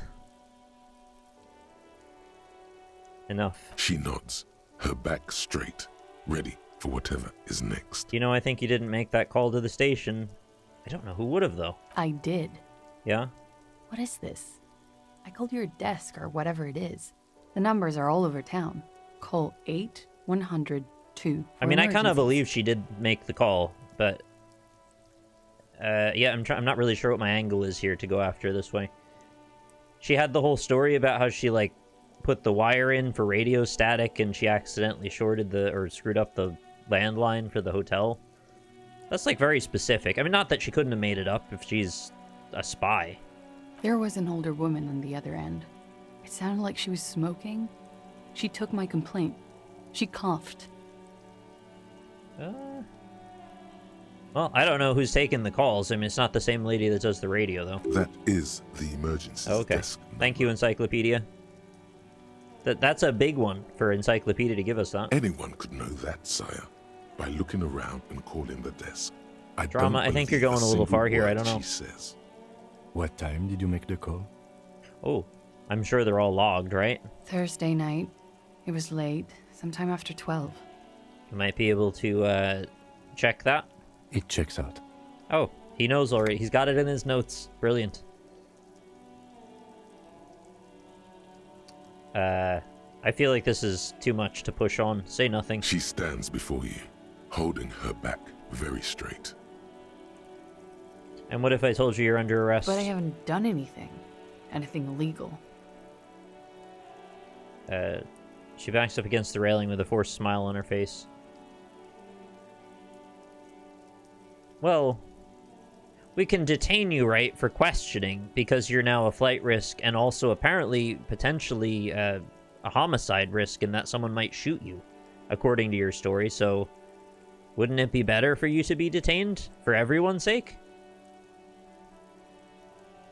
Failure to aid a police investigation. Shut up, authority. She purposefully misrepresented information crucial to the case. Fucking mind games. Enough. Half-Light's scary. That's right, gang. Stern and merciless now. Stern and merciless as we... Do you see now why I've compared this to Slay the Princess? We're just going down the whole list of the crew here.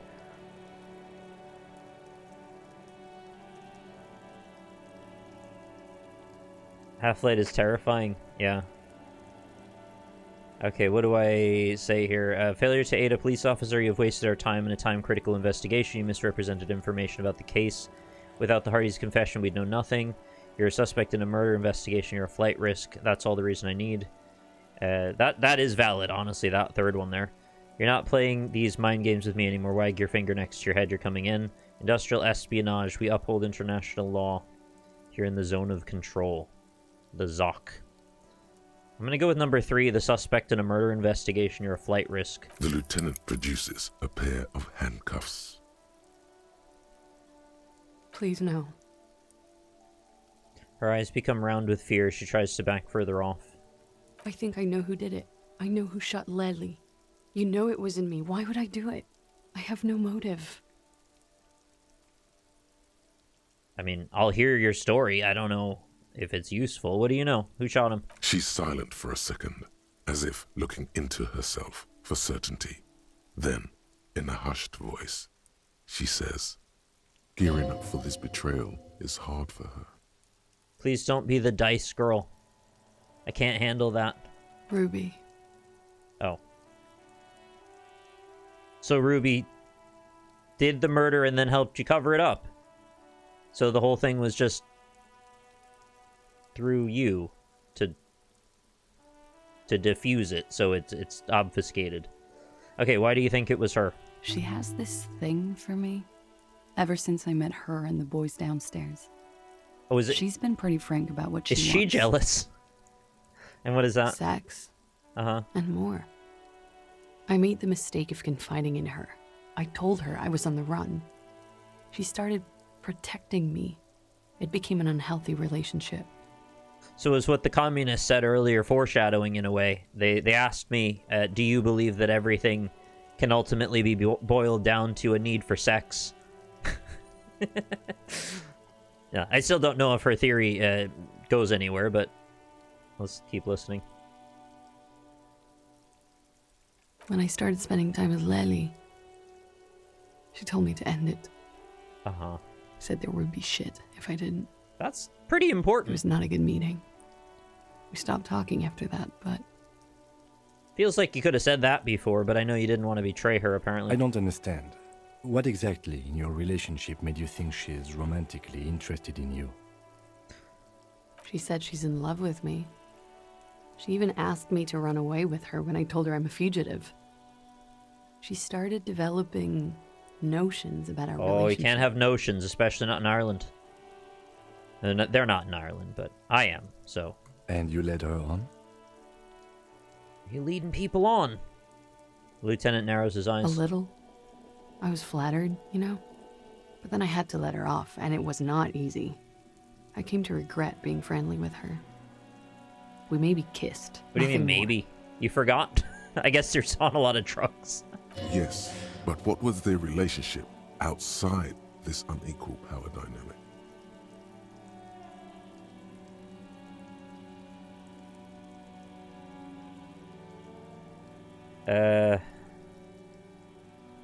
What was their relationship outside this unequal power dynamic?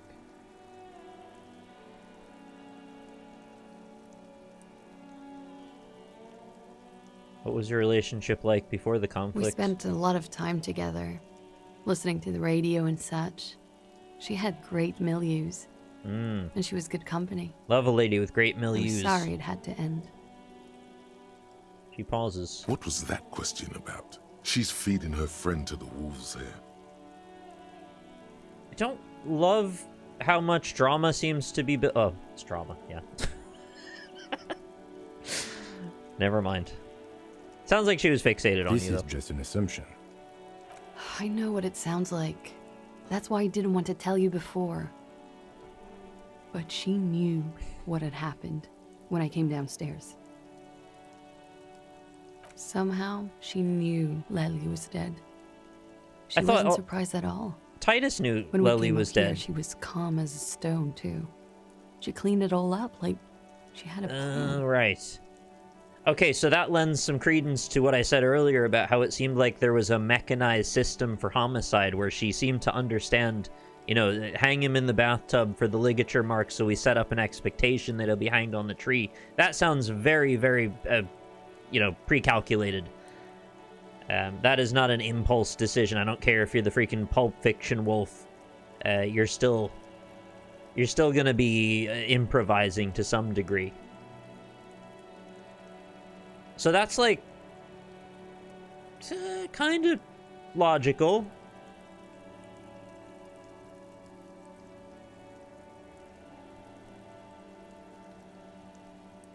That is a little strange. People don't usually keep things together under stress like that. What do you mean a little? When Ruby said there would be shit happening if you didn't end your relationship with the deceased, was she threatening you? She came over one night, drunk, said she'd turn my life into a living hell. I've been threatened before, so I can tell when someone knows how to do it. And she's a pro. She must be. To keep the Hardies in line. I tried severing ties with her after that. I thought it had worked, but... She looks through the window of her room. Some of that fear is still with her. She exhales sharply. Freaking half-light. What are you talking about? She's afraid you'll arrest her. And how could she have killed him? You said there was a secret route there, right?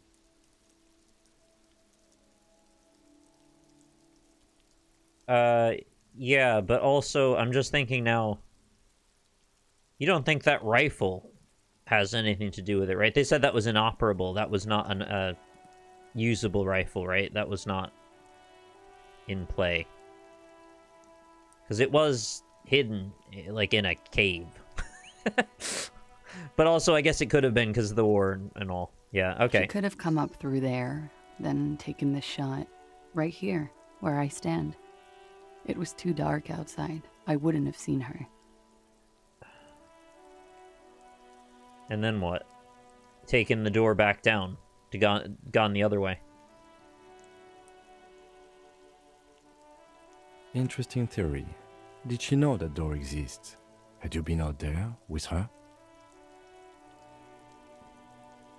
Completely broken, very rare, yeah. Yes. She's been up here many times. She used to come to drink on the roof when, The young woman falls silent. Her mouth moves without a sound. You're thinking about the peephole, right? The perforation, the pinball workshop wall. She would have seen us. My bed is right next to... She's forgotten her cigarette in the ashtray. You mean to suggest she made it? No. No. Why would she do that to herself? No, I just remembered you told me about it, and... She's not really sure. It was right above the bed. She could have seen all sorts of things from there. Okay, that's it for Ruby. Wrap it up. Okay, and what? Arrest the liar now. Don't arrest her. Push her a bit more, but then let her off. That Ruby theory was solid. And she's beautiful. Why?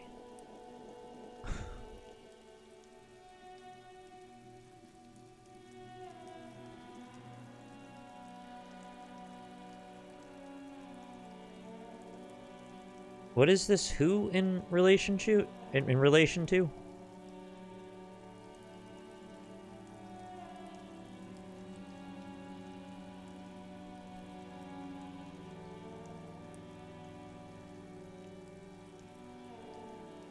don't know what that's there for. Internal dialogue. Okay, I guess we'll...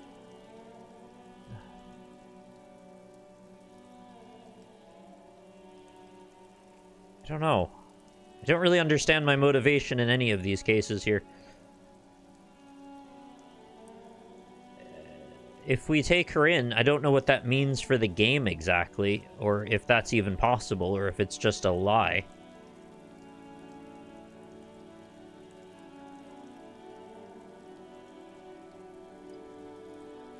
The "and she's beautiful" is Harry questioning authority as to who is beautiful.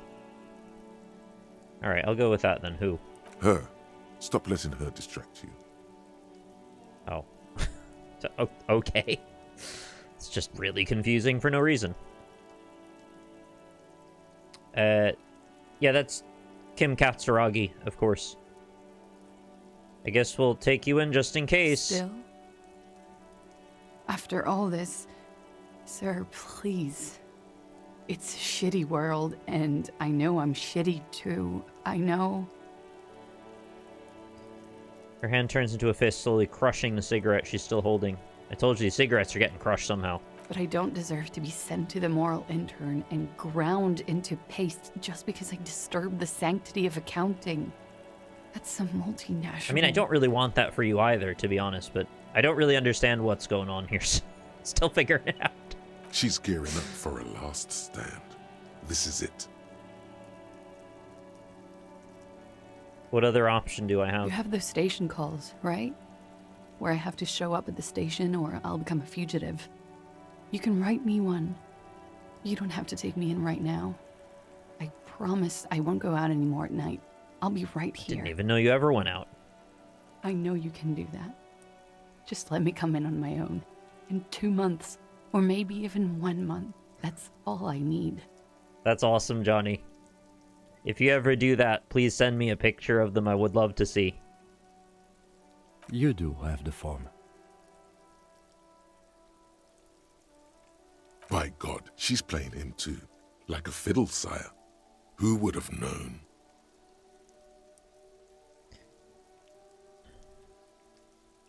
What will have changed in 2 months or 1 month? Everything could change. This city, the extradition rules, the people after me could be in jail. Or maybe Revachol. She falls silent. There is desperation there, in that silence. A cornered animal looking for a way out. Maybe Revachol could be free. I could be tried in a free Revachol. An independent state that doesn't hand its detainees over to the moral intern. I mean, she's given me some good info here. I feel like I'm on board with most of this. I find that hard to believe, miss.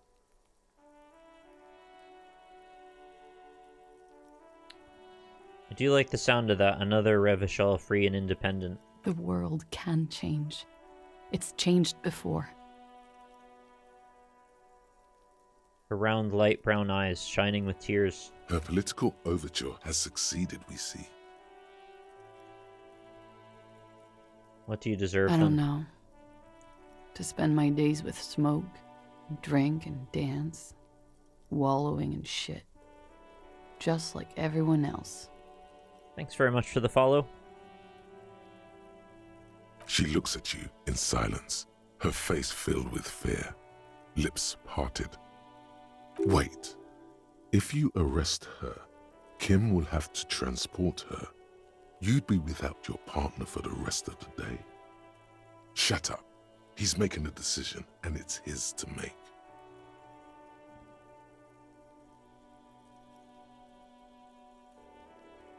Okay, what's the difference between write a station call and don't arrest her?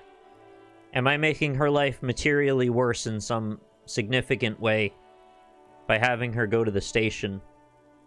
Are they going to potentially abduct her, detain her? Yeah, they have to show up on their own, but what will be her rights in that case? Will she be able to leave again?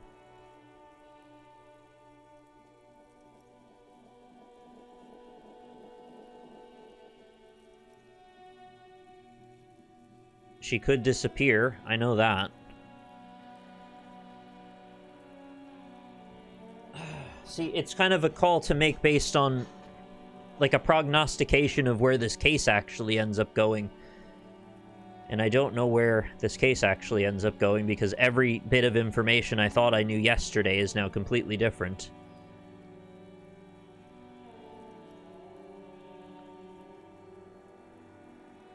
She's essentially free to go about her business until the call date. If she doesn't, she becomes a fugitive. Well, no, I know that bit. I'm just saying in terms of, like, all of the things she's set up and her potential future, would her being recorded with the government the way it is sort of be the end of her anyway? Right? Because they got a bone to pick with her. She's been caught. She's now got things tying to her identity again. So even just having her go to the station at all, put stuff on record, means there's not really an easy way out anymore, no matter what.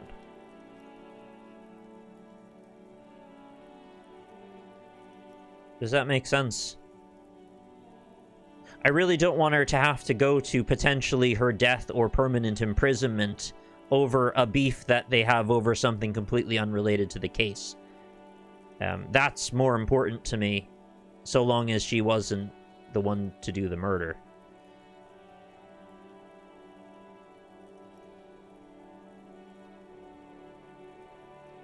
I'm gonna say I will not arrest you. And I'm a little worried it's the wrong call, but I'm gonna make that call. I won't, sir.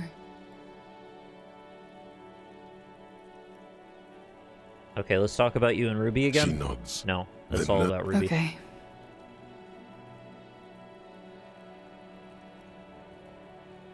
One thing I really like about this game is it forces some hard decisions that has some questions with no clear correct answer, at least with the information at the time. Well, I think what's kind of brilliant about this game sometimes is maybe they don't give you the direct answers, but you can indirectly infer a lot of specific things based on the world building and lore that you are able to take in and keep in your head. I happen to be playing a stat set that is highly based around intellect and psyche, and Encyclopedia has played a large role in how a lot of these prompts have played out. So I've gotten more than, I think, an average amount of information about some of these side bits, and I think you can kind of make a lot of good decision-making happen based on those things. Alright, let's change the subject. She slowly lights another cigarette and steadies her breath, as if in the presence of some tiger. A taiga. Yeah, we talked about the taiga before. You are. This is not the end of this. Let's get back to the lies. Look up to the gray sky. 3%. Independent Revachol. 1 in shivers. Yeah, I went really low on the shivers. My timbers remain unshivered. Let's do an attempt and maybe a point and then another attempt. Nothing happens. Yeah, I didn't think so. There is a mass of droplets above the planetary body, colorless, merging into one another. The sky is low and cold. You hear the distant murmur. Maybe I won't actually. I don't think I should put another point in right now. South of here. That is all. Okay. So, officer. I think we've... Lies. Yes, we demand. No, we're okay. We're done. We're done with that. Sorry. Slowly lights. You need to slow down on the cigarettes, please. That's my only... well, don't flee the country and slow down on the cigarettes. Those are my 2 suggestions. We have not arrested you today. Oh, that was a long conversation, wasn't it? Look at freaking Kuno still out there. What's he doing? He's like wishing there was a corpse to throw more stones at.